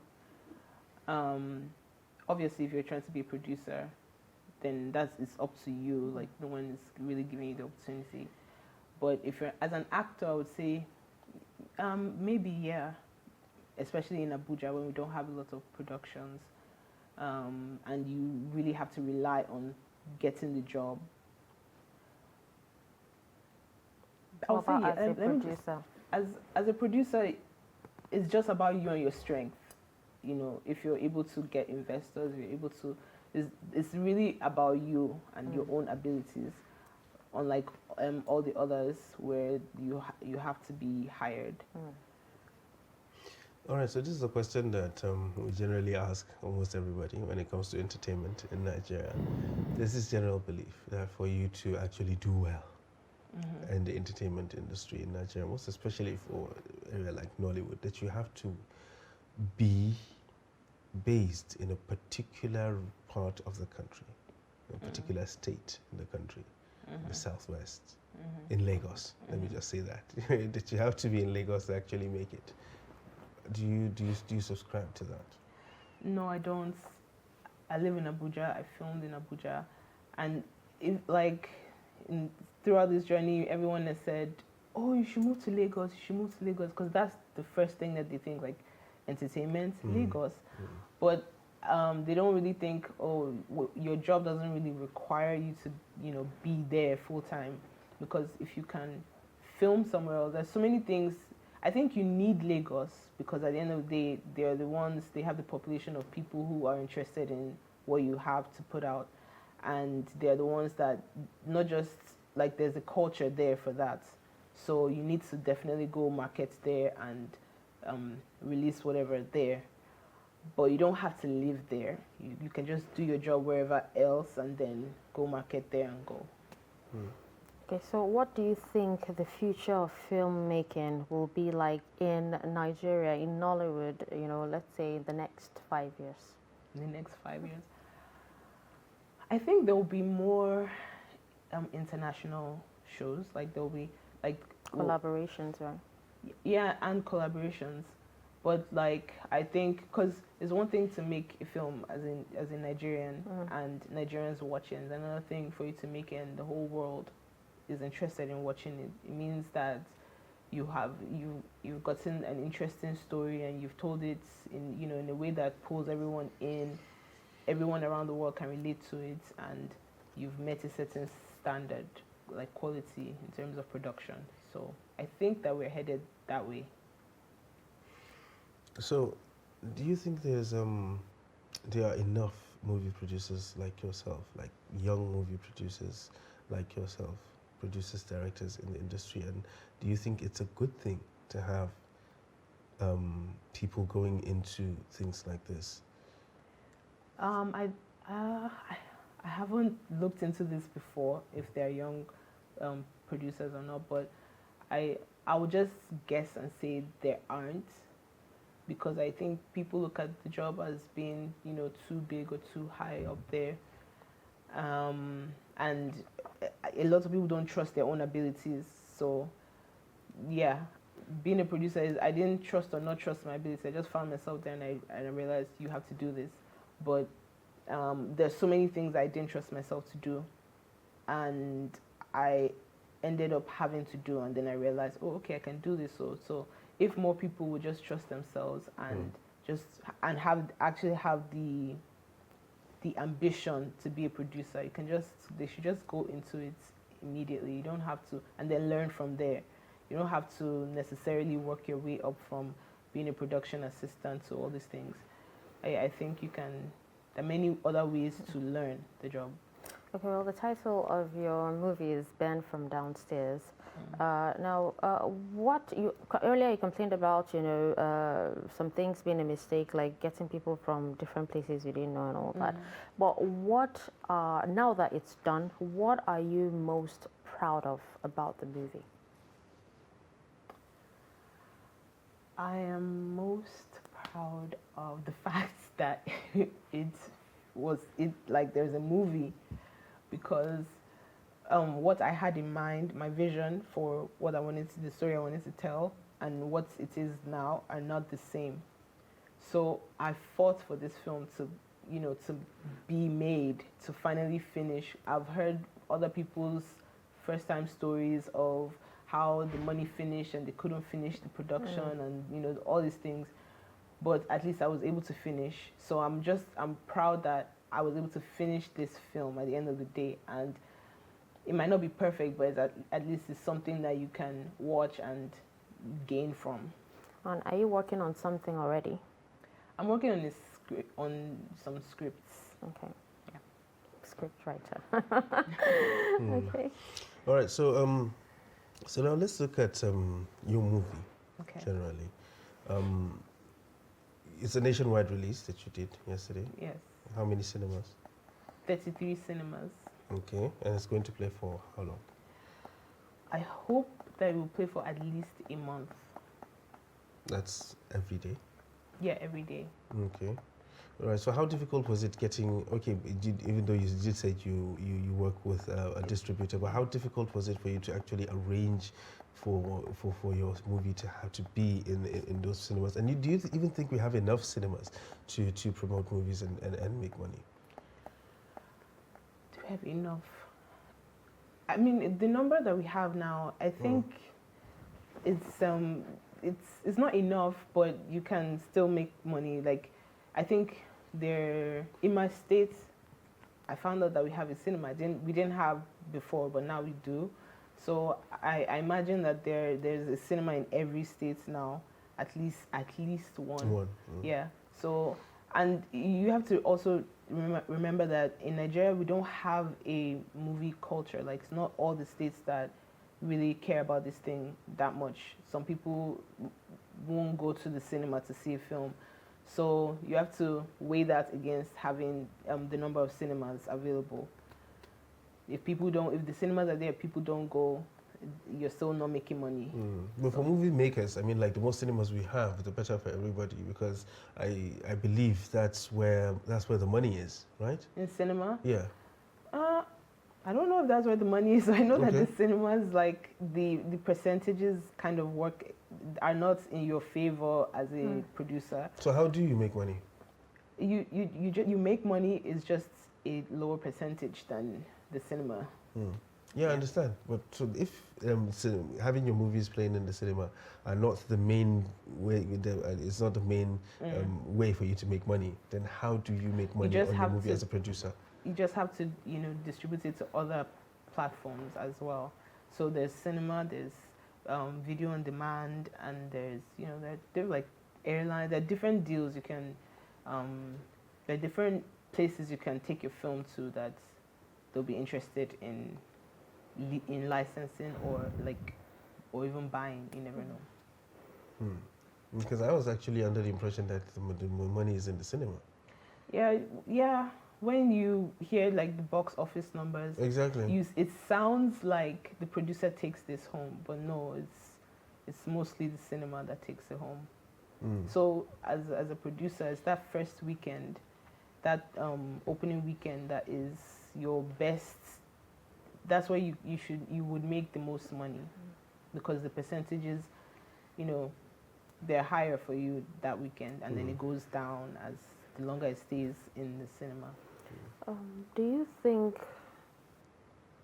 paying an A-list actor or some A-list actors, to influence the movie, or let me just say to post on their social media pages so like it garner more, viewers, would actually help when it comes to, promotion and all that?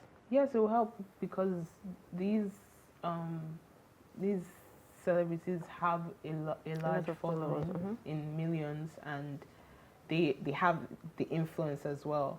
However, if you're not friends with them, they don't know you, don't have any kind of relationship with them, it's tough to get them to do that, because they will charge you, and it's also a high up their price. So that's the challenge. Okay. Well, I think with that, we will wrap up this discussion. You didn't ask her the question on Bondbula Sisters. I actually did, but you cut us short, so thank you for that. So thank you so much, Anita. Yes, Anita. Pronounce your name again. Your surname. Anwuna. Yeah. Anita Anwuna. Thank you so much for enlightening us on production and everything that actually said. Thank you. Hopefully, you get more investors to invest in your movies. More investors will actually see a potential in what you do. Thank you so much. All right.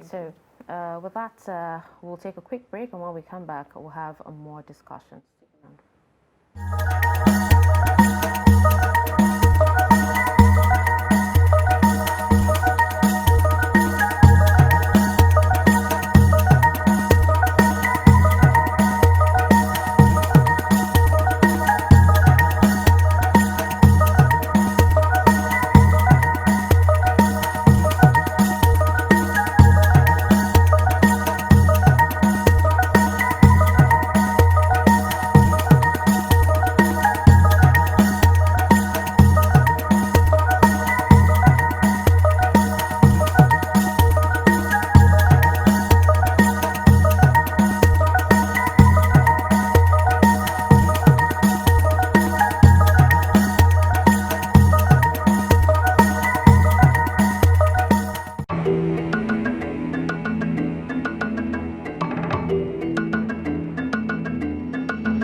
Fanta, yam, goat. You go know say the juju wey you porridge or pepper soup. I travel this last Christmas. I see sacrifice shop. Slimming tea with waist trainer. That means because I washing their weight. Nigeria don red o. If you dey your own your God strong o, nobody to deceive you o. Na God na get power. Na only this Abuja which go come press you for night. You go tell Holy Ghost fire, the witch go fly go back. Not be for Benin o. So Benin witch dey carry fire extinguisher. So the way they call fire service. Benin woman come press you like this and they tell Holy Ghost fire, Holy Ghost fire. Go hear the old woman. Osad, put water. Now Paul they tell you say, I won't vomit. The rich man don't vomit. They throw packaging. Now Paul they tell you say, I won't drop. The rich man don't drop. They highlight packaging.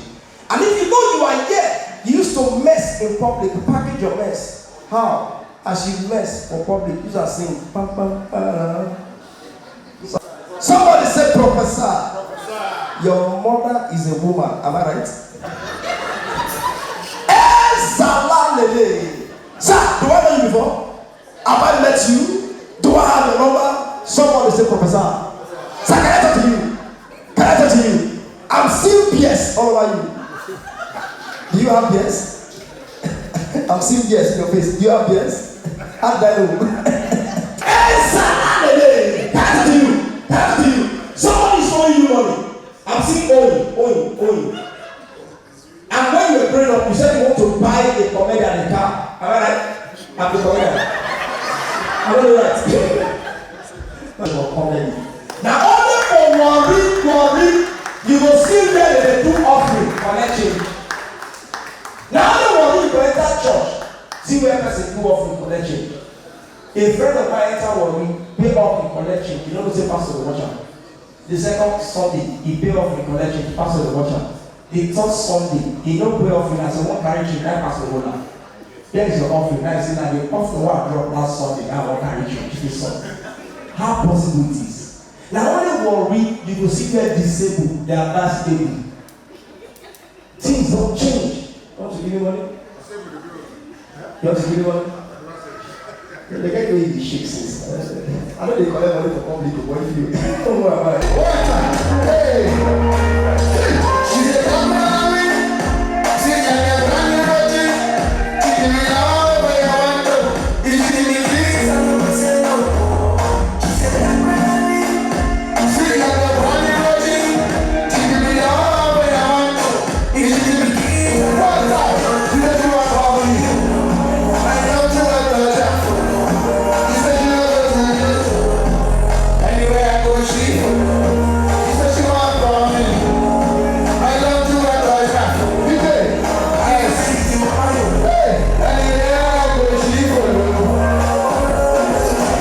But in the end, you want to yes. Hey.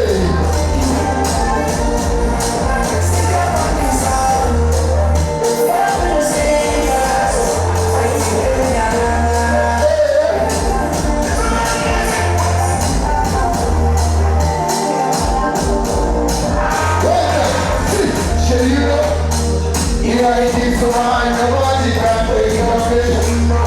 Hey, nobody can break your faith. You don't get to the right one, boy. Yeah, you can find out. You don't get to the right one. See your man, come on. Glow B, it's Street Radio's producer. Well, it's anything you do, your father, you do one for God. Anything you do, your mother, you do one for God. Anything you do, your neighbor, you do one for God. I believe so. No, they look at your face, you do one for God. Yeah. Anything you do, your brother, you do one for God.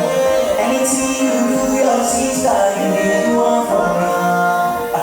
Anything you do, your neighbor, you do one for God. No, they look at your face, you do one for God. My brother, my Sunday on. Cause waiting you do today will surely affect your tomorrow.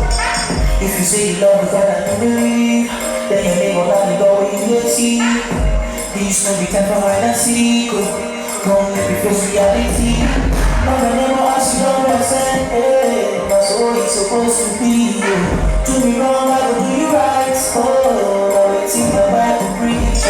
The game I take, she should go away.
back. If you just tuned in, you're watching Daybreak Extra on Trust TV. And, right now we will move into entertainment and try to find out from our entertainment reporter what is happening and what is trending in Nigeria, entertainment-wise, by the way. So we have Rosemary Etimbasi right here in the studio with us as usual.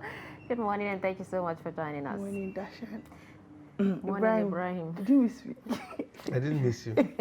At all. I didn't miss you. Because I'm back for you today. Yes, that's what you said. I wasn't looking forward to seeing you today. I was not. All right, so tell us, what is trending? As usual, there's always someone saying something. A lot of violence. Something happening, of course. On my way here, I was on my Twitter and I realized yesterday, Davido, Burna, a few artists, they released a couple of music yesterday. And initially, Davido's song came out as #1 on the Apple Music charts. And, he posted it, very happy about it. And then this morning, I open my Twitter and I see Burna Boy is now #1. And he posts the same chart and he puts like a laughing smiley on top of it. So everyone is concerned. Like, you've given yourself that position, African giants. No one is struggling with you. So why the continuous, what will I call it, shade? Like, if your song is now #1, no problem, we're all happy for you. These things, they change all the time. Like, it has to do with how much people are streaming your song, how many plays it's getting and things like that. So, of course, Davido's song could be #1 yesterday, and it was #1. Exactly, yesterday. it was #1, and by today, it's Burna Boy. So accept your win, but having to put the whole laughing, smiley. He shouldn't be happy that he's #1. No, it's not about being happy. Why did he have? Everyone that saw that tweet just knew that it was a direct shade. Just like the LOL. Thank you. Davido was #1. Yeah. He posted it that he was happy that he was #1. Yeah, but then nobody had a problem with it. No, Ibrahim, all of a sudden, I know you're a Burna Boy Burna Boy does calm it, down. and then that means he's no, not. He didn't seem he happy. didn't just He do it. didn't He post put a happy a emoji. laughing smiley. If you're happy, What does will you that not mean? laugh You when you don't smile? That's not the smile. That smile is literally LOL, laughing out loud. Like, you were happy. #1 yesterday, now I'm #1. Now I'm #1, exactly. That was the indirect statement that tweet But gave. I know but you Davido guys- and Wizkid, are always the ones, who have beef and all that. No, Is there Davido anything- and Burna Boy have always. There was a time they had a fight in Ghana. Oh, wow. They've been going at themselves for like a very long time. But personally, I believe these are two people that are big in their own space. There's no need for a clash. But that's the thing. Beef is good for the industry. Yes, it is. That is But the thing, I'm beef is saying that good. there's a certain way you do things. It looks petty.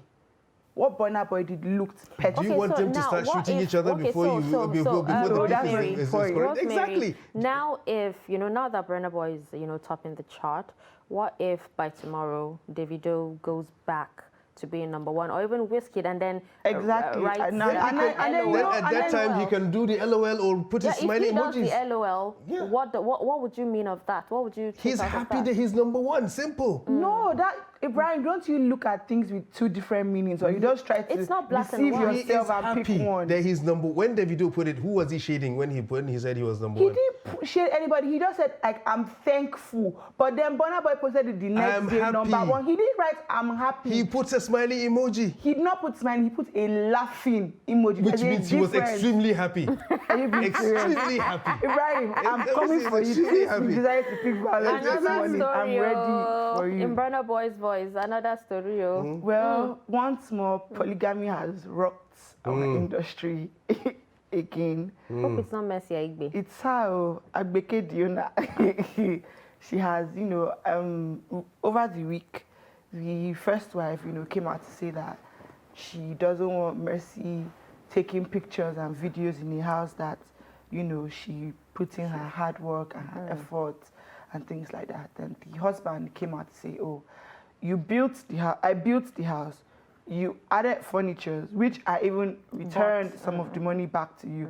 And Mercy has also added some furniture into the house. So I don't really see why it's supposed to be like a big argument. But my concern in this whole thing is how all of a sudden this wife that has been in the US decided to come back now and fight for a marriage which the man has already boldly said, you know, wasn't working out. Well, according to what I heard, she moved to the US and, you know, she was there. So the man, you know, she left the husband and then the man kept telling her to come back. You know, she has a marriage in Nigeria and everything. And she refused to come saying back. she wants to live in the US. So that's and then he got over it and, you know, found another love. wife, married. So married basically Mercy. now they're not together. They're not together. Well, you know that thing they say that somebody is dating you, but you're not dating the person. So she's marrying him, but he's not marrying her. There was no divorce. There was no divorce. There was no divorce per se, but you know, it's not as if the marriage is that strong. So they're like, moved on. so They they're have like, moved so on. they're like separate. There's no legal but binding he has, to it. but he has not divorced her. No. Which means legally she's still his wife. Yeah, but then he does not, what's the word? Portray her to be his. So why doesn't he just divorce her? But if he does, do you think she would She would actually not sign agree or sign the that divorce kind of papers? woman that left everything she has. I mean, like, it in the doesn't US matter and whether she came signs back. it or not. Once the papers are out there, when he draws up the things, I mean, like, there's a process to all of these Yeah, things. but she has to sign. Exactly, If she has to doesn't- sign, but there's a process. Yeah, but if she doesn't sign And at he the end hasn't of... started the process, which Yeah, means... but I'm saying... Which means... How do we know he hasn't Which started means the the process? young man is still interested. How do we I know don't he get- hasn't started? What do you mean you don't started get? the process? Is it possible that he What don't you actually, get? you know, sent her papers and she refused? That's what I'm saying. We would have heard something. Because How? We you would know, have you know, heard she something. should have actually Just like seen you're this hearing coming. all these things. She should have seen this coming. She should have understood that this is a man and he will not wait for Exactly. her forever. Like, how do you have a alright, so husband? now- so- even small, long distance So now relationships, people cannot. you stick guys to are it. now seriously siding with the guy. After last week, you It's guys not gender, berated we're Yul not- it's Edochie. not gender. After you guys berated Yul Edochie. Let's Do you calm know, down. we're not against, you know, women performing their duties as well. Yes. She reneged on her duties. That's Do you get cheating. what I'm saying? And then he moved on after only God knows how long. How different is it? He took another wife. He took another How wife. He different didn't get is her this from when pregnant and Yul marry Edochie her. did? You Yul Edochie announced his wife with a son. Yul Edochie had a wife and children here in Nigeria. That They he- lived he has, together. you know, peacefully proclaimed Do you know and the happily. do you know the Happily. dynamics of their relationship? Happily, What but he went dynamics? Do you know out, the dynamics? cheated, Do you know the dynamics? cheated, got someone pregnant. And he did, Exactly. and he did the responsible thing and made Irresponsible. and made an honest woman out of her. He was irresponsible. Instead of Very him to leave her irresponsible. and add her to the list of baby mamas that we already have, he Oh, decided to can you make an see? honest Can you see? woman. He said honest woman, and yet he calls her baby mama. I said, instead of him to leave her to be the baby mama, he made an honest But woman she's out still of a her. baby mama. But she's But married just because she has a child, not because he Exactly. loves her. Do you know how miserable she's Did he been tell you to that he doesn't love her?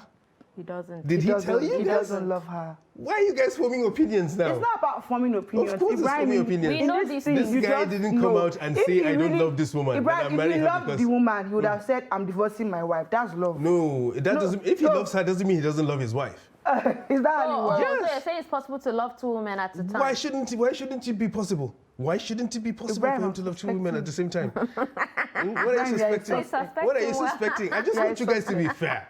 You said this guy, Mercy's husband, is the chairman, he's doing the right thing, and Yul is not doing the right thing. We didn't say he was doing the right thing. Do you understand? We are Ibrahim, you are blaming throwing the us woman. off balance. We're You guys- blaming the woman for not doing the right guys- thing. You're not blaming the And husband, now it's the she's woman. all over Mercy. You guys need to- you guys need to find Ibrahim, Making so much Ibrahim, noise. let's be Well, honest. See, why did You're she make married. that much noise before? Exactly. You're married. Your wife decides to travel, UK, US, and she's there. You ask her, come home. You've not come seen home. her You've in not seen her years. in God knows how long. Exactly. And then you move on to marry. You don't move on. The You energy just she's take a using to second fight wife. now, why did she use it to fight for her marriage? That's the point This we're man just making. took a second wife. He didn't say, I don't love my wife, that she should go. Because if he wanted that, he would have divorced her. He did not. She's still there. He still wants her No, back. Ibrahim, And he takes a separated. second Ibrahim, wife. they're on the man. separated. We are focusing Yes. on the woman. You're shifting the focus.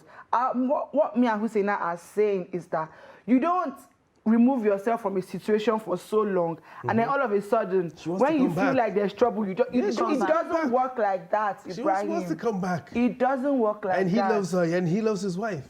Obviously, because if he didn't love her, he wouldn't divorce her. Let's not argue about He would have this. divorced her. Sorry. Ibrahim, you're giving me I a have headache. no time Please, for you. move to be on. honest. Please. Really? I thought you. I'm going to face. I thought you came. I thought you I'm came not for me. facing you, I thought you came for me this week. Because I thought this week you were coming for me. Back to you, Edochie, because it's even the next person I'm going to bring Yes, up. you. A my guy. man that, My guy. was so buoyant, Yes. flaunting his second wife. Why are you now trying to portray that your first marriage is okay Of by course. posting old videos of you and your wife when you were happy? If you are happy with the choices you've made, marrying a second wife, bring her into the house. If your first marriage have scattered, you will move on. Is he portraying the marriage as okay? Yeah, because he put up a video. Reminiscing? No, he put up a video of two of them, and for like a minute, everybody was like, "Oh, look she's at happy. them. Oh, I mean, she's happy. with Yeah, the decision. she's back. She's like they're back together. Oh, things are smooth sailing for all of them." All of a sudden, the woman came out to say, "Please, that video is old. Like it's not a new video." So my point is, why are you now trying to make people feel like, okay, your family is now on your side, when we all know, like, point blank, your wife was never happy about this decision? Definitely his wife will not be happy about the decision, and nobody Yeah, expects but her to I'm be saying, happy. so why isn't he a man? Stand on your ground. Go and post videos with your second wife. Let's know that But he are has happy. posted pictures about of his second wife. Did he post any He has video? not. He's posted pictures. No, He has not. It's It's just his his son. son. Exactly. It's his son, the wife. It's Which is the bloggers same- which is that the same- post which is It's the same bloggers wife. that post pictures And of he the didn't second come out wife. to say, don't post pictures of my second wife. No, I'm saying he People slap himself, people. Ibrahim. People slap people because Ibrahim, of their the wives. man that you said loves the second wife has not posted a picture of her. But he So has far, posted so the picture good. of his son. Is his son his wife? Is that the person he married? It's the same thing. Is that the person he If married? he's happy with his Avoid two wives. telling what he Okay, said. so happy that with brings his us two to the wives. question of why these celebrities always feel the need to, air their dirty linen in public. I on social don't media. understand it, because the funny thing is, if you look at our foreign celebrities, any marital problems they have that come up online are maybe the ones they want you to know, or the ones that just leak. But then there are just some intimate details you would never ever hear about. But right now, what we have in Nigeria, everybody just has data, has Instagram, is able to go up on Instagram Live and start airing out their problems. And then you begin to wonder why your marriage is not, solid. You're allowing people who have no idea of your background, how you and this person have worked hard to be together, to, put in their opinions. And that's just the thing about life. Once you start to hear this, hear that, it's very hard for you as a person to make a decision. In fact, any decision you make is not even your own at that point. It has been influenced by others. I mean, just look at the Nkechi Blessing and her husband situation. With everything that is happening now, even if those people claim that, at one time in their life, they loved themselves, they got married, and all that, with everything that social media has said. Love the way they come out to attack each other. But then what? But these are people that were married. Exactly. At one point, At one point in time, they had. But people it might not get be married for love. different It might not be reasons. love, but Dashian, I feel like for you to live with somebody, to be with someone for a period of time, you must have at least mutual feelings. That one is a standard fact. But then when you now come out and you start saying, bad things about the person, how the person was this and the person is this and the person is that, but you were with that person ever since. You saw all those things, and then you it's stayed. now that you're coming But now out to it's talk now about you're now it. coming to disturb us that the person is doing this, the person is doing that. Honestly, we do not, in as much as being Nigerians, we like just to forget it.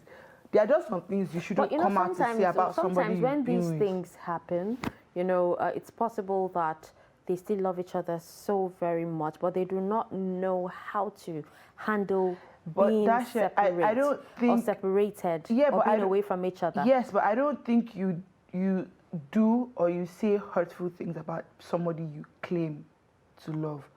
To be very honest, if I was Nkechi Blessing, after all the man has said currently, even if that man comes with his whole family, they come to beg me with bags of money, my reputation, whether it's true or not, has been diminished a little. You can't give that back to me. So what's the point? you claim you love me, but you're willing to say things about me in public. And then it's different when, you know, social media is worse. It's different if me, you, and Ibrahim have a conversation. You can say, oh, it's between the three of us. But on social media, you're speaking to 1,000 Millions. of people, millions of people. And it actually stays there. Yeah. Everybody, It for stays years and there years, the for person years can and actually years go and back years. and use those tweets. And it's do all just funny those- how there are some small people on all these social media. They only to take screenshots because they are Exactly, keeping it. and keep they are these keeping things. it for you. The day you come out to say the opposite, they're like, Apple, is this not you? What you said. But I think with celebrities, I mean, like all these things, I think it's Yeah. about heat now. They want to remain relevant. They want to remain in the eye of the public. And you see, that's my question. When people try to stay relevant, what's the point of? I mean, for some people, you know, celebrities, they, good news, bad news, it's Yeah. all publicity. No publicity for is them. bad publicity. But then at the end of the day, I feel like reputation is very important. Yeah, it's all about heat. But what you ask is it worth it? Is the heat worth Yes, like, is it all worth this? it at the end What of the about day your when you're. future? Thank Because you. they're thinking about Like, the present. If you the want now. to be relevant for something good, not something that hey, that's the way they will start your gist. Like, really? Yeah, but it's juicier when it happens like that. Now, when there's controversy, you. people like talking about controversy. For you, that's on the outside, not for the person on the inside. I mean, people always like to act like, oh, I'm strong, I can take it. But we're all human beings. That's why people have mental breakdowns at the end of the day. It's just the truth. Some things about you should stay hidden. Talking about mental breakdown. Oh, Genevieve. Yes. Yeah, I was coming to I her. know. I mean, there hasn't been any official statement from her team whatsoever, but So, but why I- did she I have to hope- delete all? Why did the team? Let me not even say that. You know, rumors actually started going around when she didn't show up for Rita Dominic's wedding. You know, no, 'cause I she- think it was even before They that. were- There was a statement when she put out. She said, mental illness is not physical; it's more spiritual. So Yeah, if you yeah.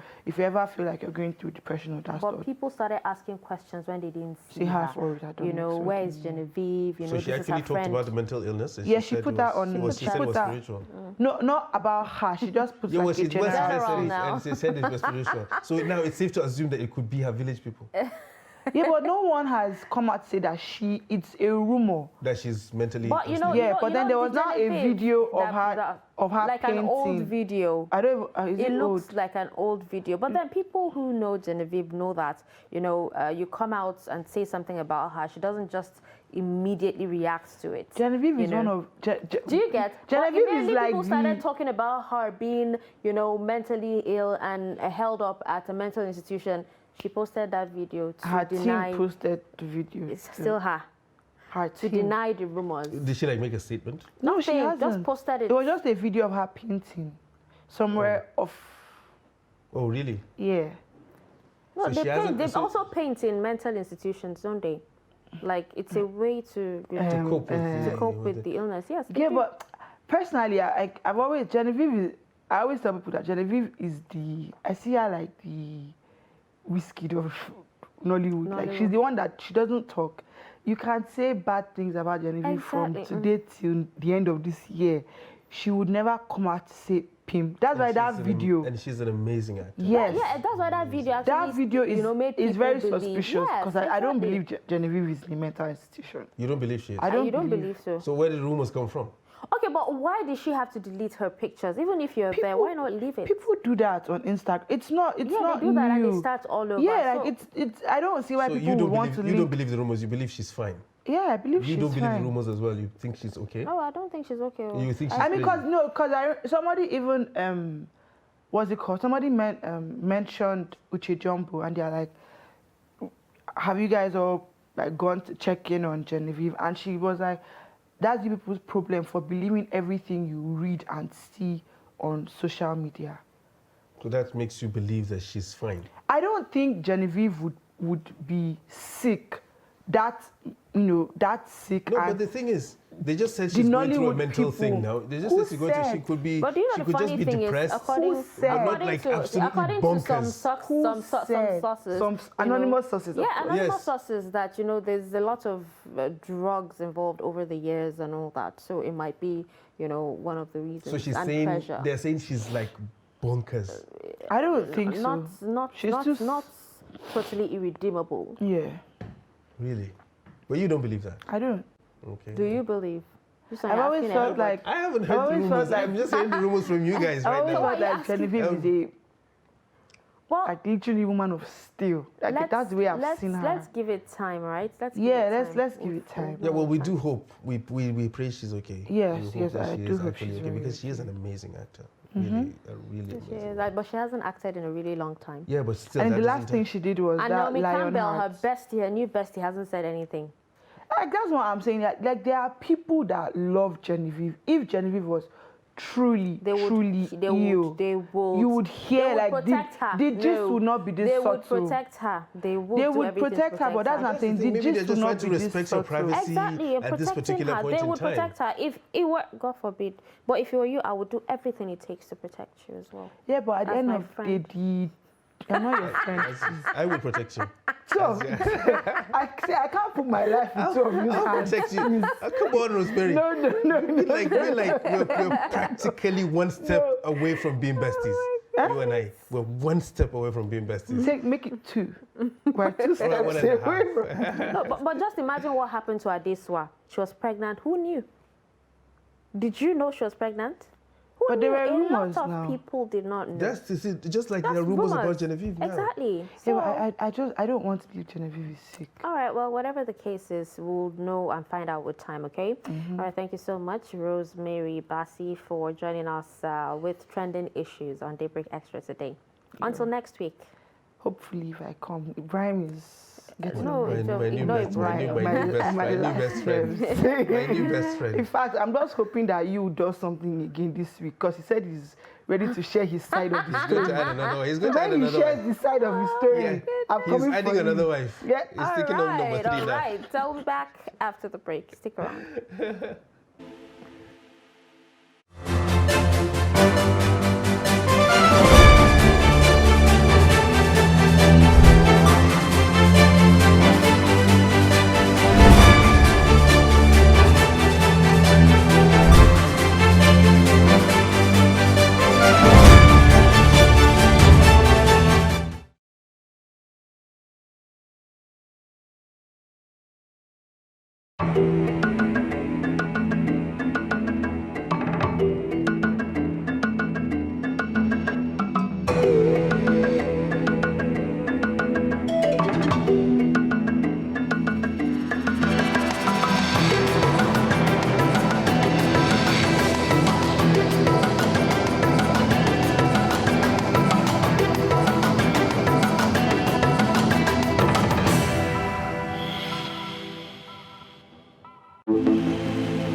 back. We're down to our last segment just before we wrap up, and we have a guest in the studio with us, a comedian, talking about Ode the Uncommon. He's here in the studio with us. Good morning, and thank you so much for joining us. Good morning, long time. Happy weekend. Happy weekend to you as well. All right, so talking about being a comedian, right?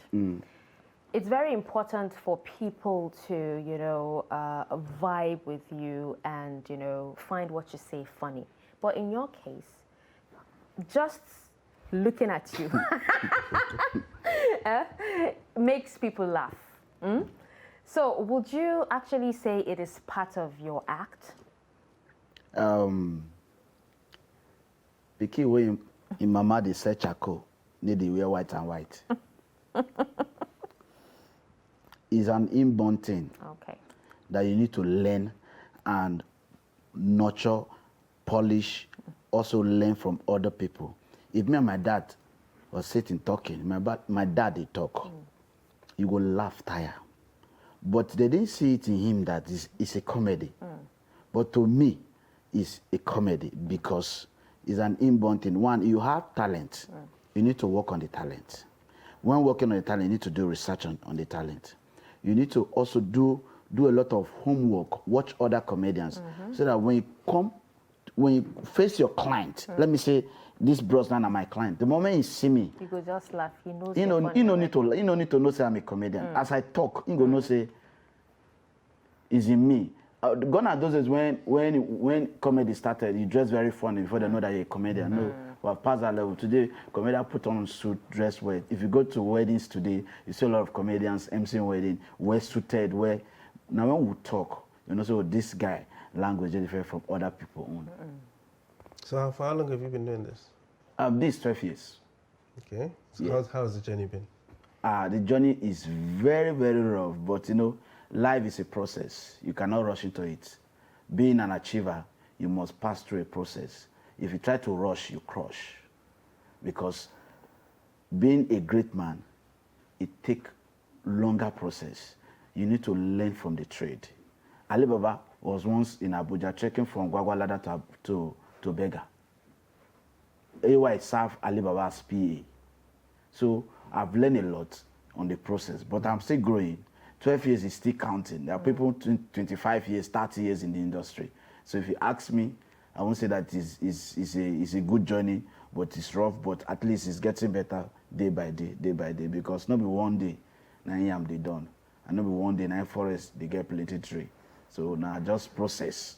Okay, so you gave examples of, you know, AY trekking, AY 7 under Alibaba. Yes. So have you, you know, worked with other A-list, you know, comedians before? Sure. I've been on a lot of comedy shows in Abuja, A-list comedians. I've been on AY platform. I've been on a Jilosago platform. I've been on who again?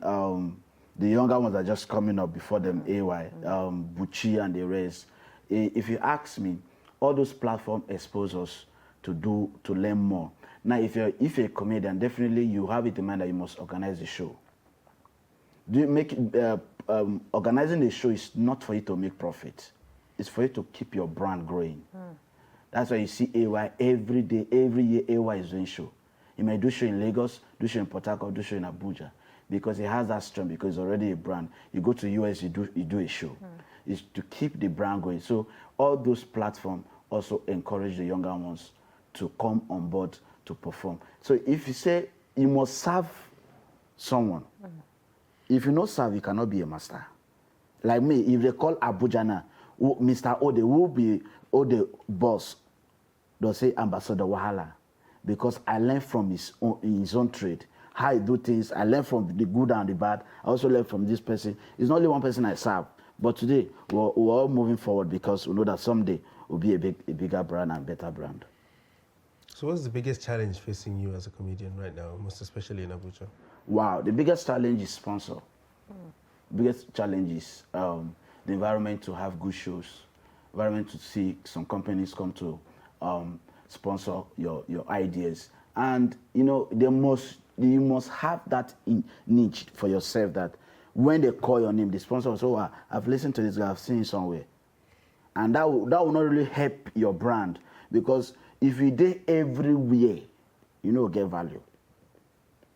But how else do people I'm know coming. You see, now see finish, now make akara.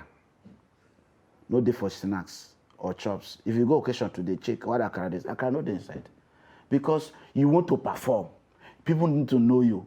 Now, if you check the trade of comedy that is going on now, skits is taking over. I don't know if you understand. The moment they call Brain Jotter or call Mr. Funny, you know him because you're watching him online. And they have a lot of endorsement. They have a lot of ambassadorship endorsement from companies. But we comedians, we have to hustle to organize shows. We have to hustle to perform in shows. We have to hustle to perform events. Those who that pay us are not even people coming to the show are corporate clients. Well, a lot of comedians are into skit making as well. Just Not to a push lot. Their brand. Not a lot.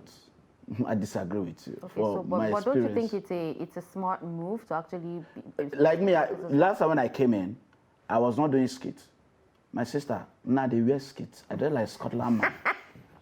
Because I have to follow the trend. Already I started acting drama before I came into comedy. But now, I don't get choice. If you cannot beat them, you join them. Because dollar no dey for inside bank, but dollar dey for black market. Fuel no dey for filling station, but fuel dey for black market. So the way the thing dey, people like say na black market will now want enter so. Now I say no, it no go work. So as I'm talking to you, I started acting skit. You go to my page, you see me, just type in study comedy, you see me wearing dressing like Scotland man because of I want to ask it.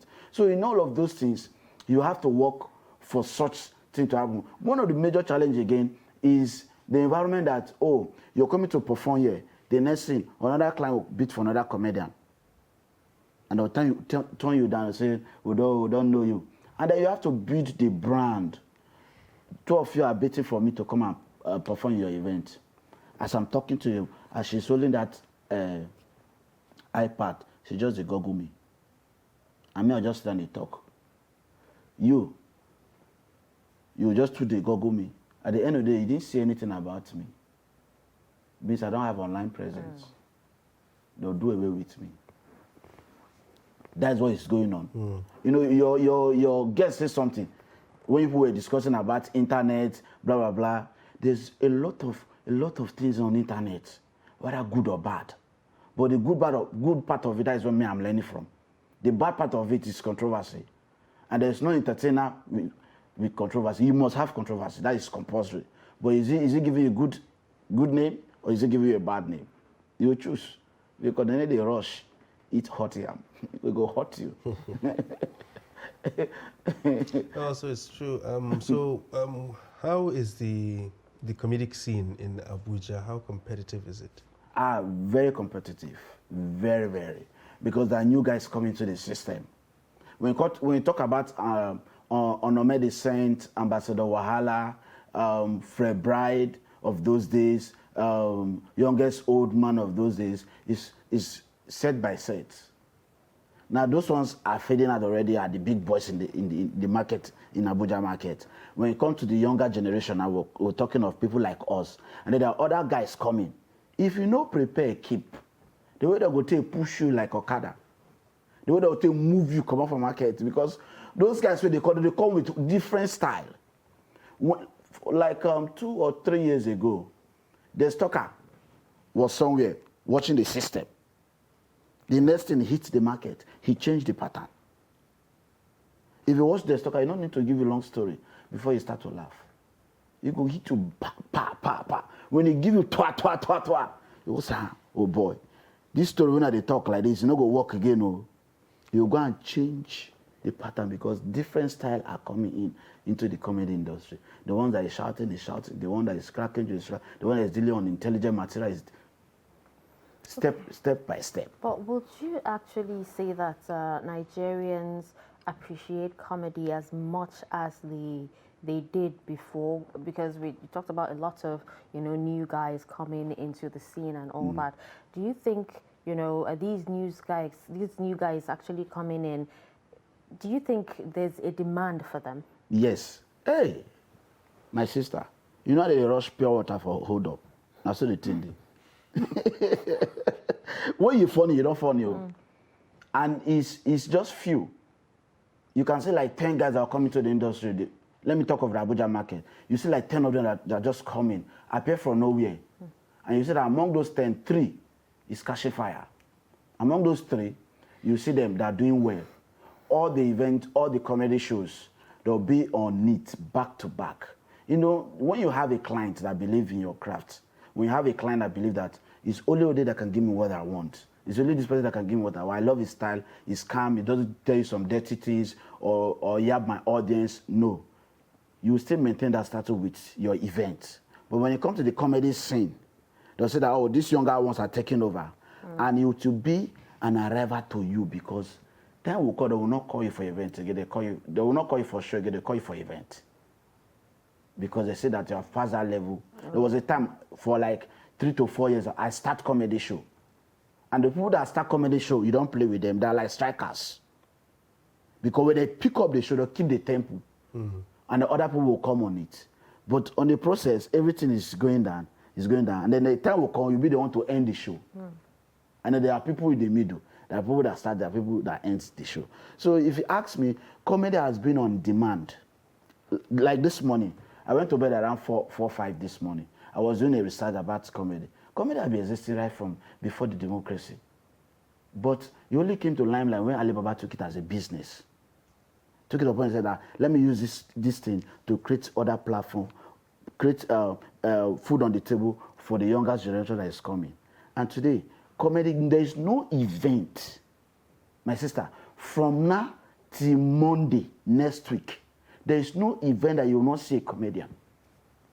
So the demand is on high side. And another thing, there are some ones that are not comedians because they say that it's selling. Is what people want to benefit from. Like 3 days ago, 4 days ago, I gave my governor a check. I gave him a check of 15,000 naira. It's not easy.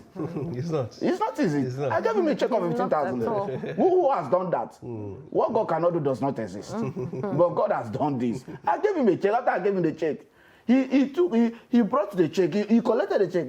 He said, is it 50,000 or 15,000 naira? A comedian giving the governor a check. I said, it's 15,000 naira. I said, I announced my breakthrough. My governor no grant. He said this check cannot give you a breakthrough. I said, since you don't want to help me, I want to help you. That was it. It's comedy. Even when they say that on a serious note, I'm still passing a message. So that is it. A comedian has been on demand 24/7. As far as Abuja is concerned, as far as Nigeria is concerned. Anyway, even Beria, comedian, the MC Beria. Where people they mourn. Some people they laugh, they drink. So the life is in 2 ways. My landlord daughter get one eye, won't go put eyelash. How I wanted this. If he breeze bulam, how I want to do. No go over coffee, they make keke, overtake trailer for Jabi here. Bros, ask another question. I dey wait for now. All right, so we're actually talking about, social media and how there's a lot of beef between people, especially celebrities and all that. But it's difficult for you to actually see such violence between, comedians. Why is it different? We comedians were most organized people and most behaved people. I say that as a person. I'm not saying it to defend anybody. You hardly see a comedian ranting anyhow, except those comedians in a bar, those that perform in a club. It's very okay that we should behave well. Look, imagine what happened between Chris Rock and Will Smith. Yes. He went to a stage to slap Chris Rock. But do you know that the material he was using to crack that joke, he referred to a movie. And that movie came back after that incident. The G.I. Jane? Yes. The movie came back again to the market after some years. Because he was portraying, that woman was portraying like an image in that movie. But the husband decided to interpret it in a different way and slapped him. In Nigeria, such thing can never happen. Rather, the person will laugh to the material. This guy is very creative. Because you know why? Because a comedian, in fact, they need to celebrate us because they're the most intelligent people. Because it's something you just sit down and be looking like this. Would they read meaning in a comic way to it and will give you reference to that thing. and it will work, people will be laughing and say, wow, this guy just took me back to my days.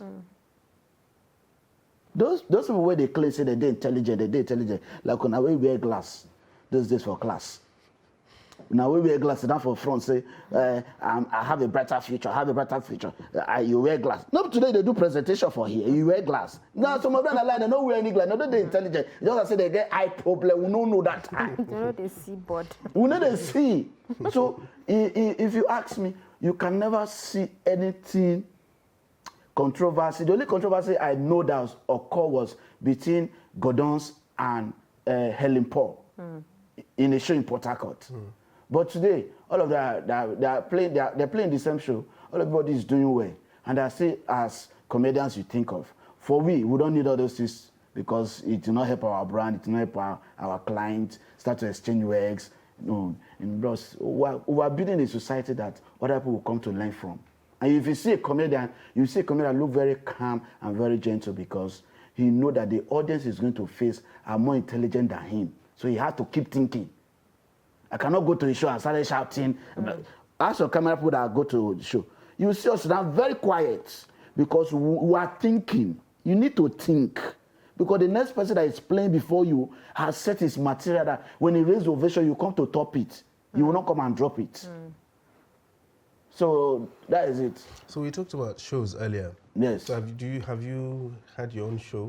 I've organized several shows. Do you have like an annual thing or something? Yeah. I have annual show. I just did my Love and Laughter, the second edition at Sheraton, which is 28th of February. I did 2021, 27th of February, and also my Mr. Uncommonly Funny, which is now my main show, because Love and Laughter is just for lovers, because it's a month of love, which is February. But Mr. Uncommonly Funny is a pure stand-up comedy show, which is I've started already. I did the first one, 1st January, and also this year, 2023, I'm planning for Mr. Uncommonly Funny. No be election period though, before election, which is 1st January. Before I got this, I want contest, and then the contest. This is still rugged for this period. But when I get mine, no, this country, when I get mine, they don't use 100 million they collect from where they print for UTC. Those cards where they print. Card where they print 200 naira, A3 card, 100 million. So for now, don't turn to Banza. They raise you and they raise money. No problem. On the last day, God will judge us. Talk to me. I'm hearing you guys. All right. So let's talk about how you guys support each other. We were at a comedy show recently, and a lot of comedians actually came out to support the organizer of that. Yes. So what is the spotlight like from various comedians? Yes, we'll do that, because one of the difficult things for a comedian to achieve is to organize shows. A standard show that you're using a place like 3-star hotel, 5-star hotel, and then you don't have people to support you. That is the most disappointing part of it, because in a comedy show, let me analyze it to you. We'll have starters. Those starters are the younger ones. I need to talk about food starters, talk about show. We'll have starters. Those are the people that will come just to wet the ground. Thank you. To keep the flow going so that the people will not be bored. And then another thing you think of, when those guys come to perform, that is when you start discovering some younger ones that you feel that, okay, they have this thing to keep the game going. And then secondly, you bring the people that are also building up, that are already on the B. The younger ones that are already on the B, they're also good to give what it takes to the audience. After building them up, you come to the main acts. Between the main acts and the ones that you've already put them on the B, that will help you start the show properly, the show organizer or the person that is a host will come in between that space and host the show. After that, the main acts start playing. Now, have it in mind that one person cannot form a tree. One person cannot do it all. It's a division of labor. That as a comedian, you have to come and support your colleague. There was a time Gordon was forming queue for him to perform. He was begging people to perform. There was a time people are paying him now to perform. Other comedians are calling him on their show to perform, and they pay him. So it's a process that we must follow. Because if you are doing the show, you know they come out for my own show. I know come out for your own. No? Sure. Any other way they watch me now for TV, you know come support me for my show. And then you can't say, maybe I can't support you for your own show. And then they come. Because you know go feel too important. Yeah, if it's a big name, yes, it's a big name. We can go for that because we also need our brand to be big as his own. But when you say we're all growing on the same level or I'm ahead of you, ahead of me, you know support me, I know go come. Because you need those people and those people need you. But if you say you're the only person, no worry. Get plenty places where water they pass come out. So that's why I say when we organize a show, all of us will come out to support. And sometimes some of the artists they put on the bill disappoint them. So we not meet up with their target, or the sponsor did not respond, this person did not respond. The only thing they would do is just to fill in the gap and they bring some people on board. But when it's say to comedy show in Abuja, all of us will come out. And we'll have a body, Abuja body of comedians. Okay. Yes. We'll have Abuja body of comedians, well-organized people that will sit down, we'll discuss some issue, some challenges, one or two beef within colleagues. We're doing like that day people went to cover Funny Bruno show. They have 3 shows in town. Yeah. 3 shows in town, which is not supposed to be so. Which is not supposed to be so. So that some of things we discuss, and some comedians want to downgrade some people for some client to patronize them. All those things, we'll work on all those things and see how we can work as one body. So that is why I say that when comedian is doing show, we must come out. We don't get choice. All right. So finally now, any advice for upcoming comedians? You've been doing this for 12 years. So we really can't say you're an up-and-comer, but there are other people that are just coming up right now. So what advice would you give them in your 12 years of experience? The best advice I'll give them as a comedian, if you have the talent, work on yourself. When I mean work on yourself, I need to sleep. There's no any great man that sleep. I do research a lot. You know why? Because there are new materials coming in. You go on YouTube, you go on Facebook, you go on WhatsApp. There are materials coming in, day out. It's for you to polish it, work on it. My friend, brother, go secure job, pay 400,000 naira, and in salary, now 50,000 naira monthly. That is wickedness. So, participate in talent hunts. These days, they don't organize talent hunts again. Those days, Charlie Boy talent hunt, I was there. Peak talent hunt, I was there. National Comedy Challenge, I was there. But these days, there's nothing like that again because a comedian will just come out, the next thing, the organized show. You need fan base, no be graga. You need fan base. Nobody should deceive you. As I'm talking to you here, I've worked in a radio station, Love FM. I know I'm on a TV station. I cannot call it TV station. I know the rules of the NBC. I've worked in a TV station. I've also worked on another radio station, almost 3. I've worked in 2 TV stations. This was a process of building my fan base because people need to listen to you before they can have confidence in you that, oh, you're a comedian growing up or you have something to give to your generation. And also try to watch other people. If you say you are the best, you don't watch other people, you are creating your downfall. I watch other comedians, both on stage, both online. Because there's some material that person will use, I can package it and refine it. That material you see me use, I package and refine it. When I came here last time, there was a joke I cracked, ABCD joke. Do you know how that Abuja comedians use that joke? Because it's within our environment. But I was not that create the joke. I will not tell the credit, but I'm happy that somebody's also using my material I create. So for anybody watching me, comedian or an artist, you should try to work on yourself. Another thing that affects us is finance. Bro, it's finance. Even the ones that are good, they don't see helper. So that's why we pray for helper. So I give my governor, 15,000 naira. It's my helper. So I don't know why I'm going to give another check that will also help me again. All right. All right. So thank you so much, Ode Uncommon, for Yes, gracing us with your presence once again. Yeah, I appreciate. Okay. Hope to have you again. Some other time. Seriously. All right. No say in free time, nothing is free. Oh my goodness, don't worry, we'll have you back again.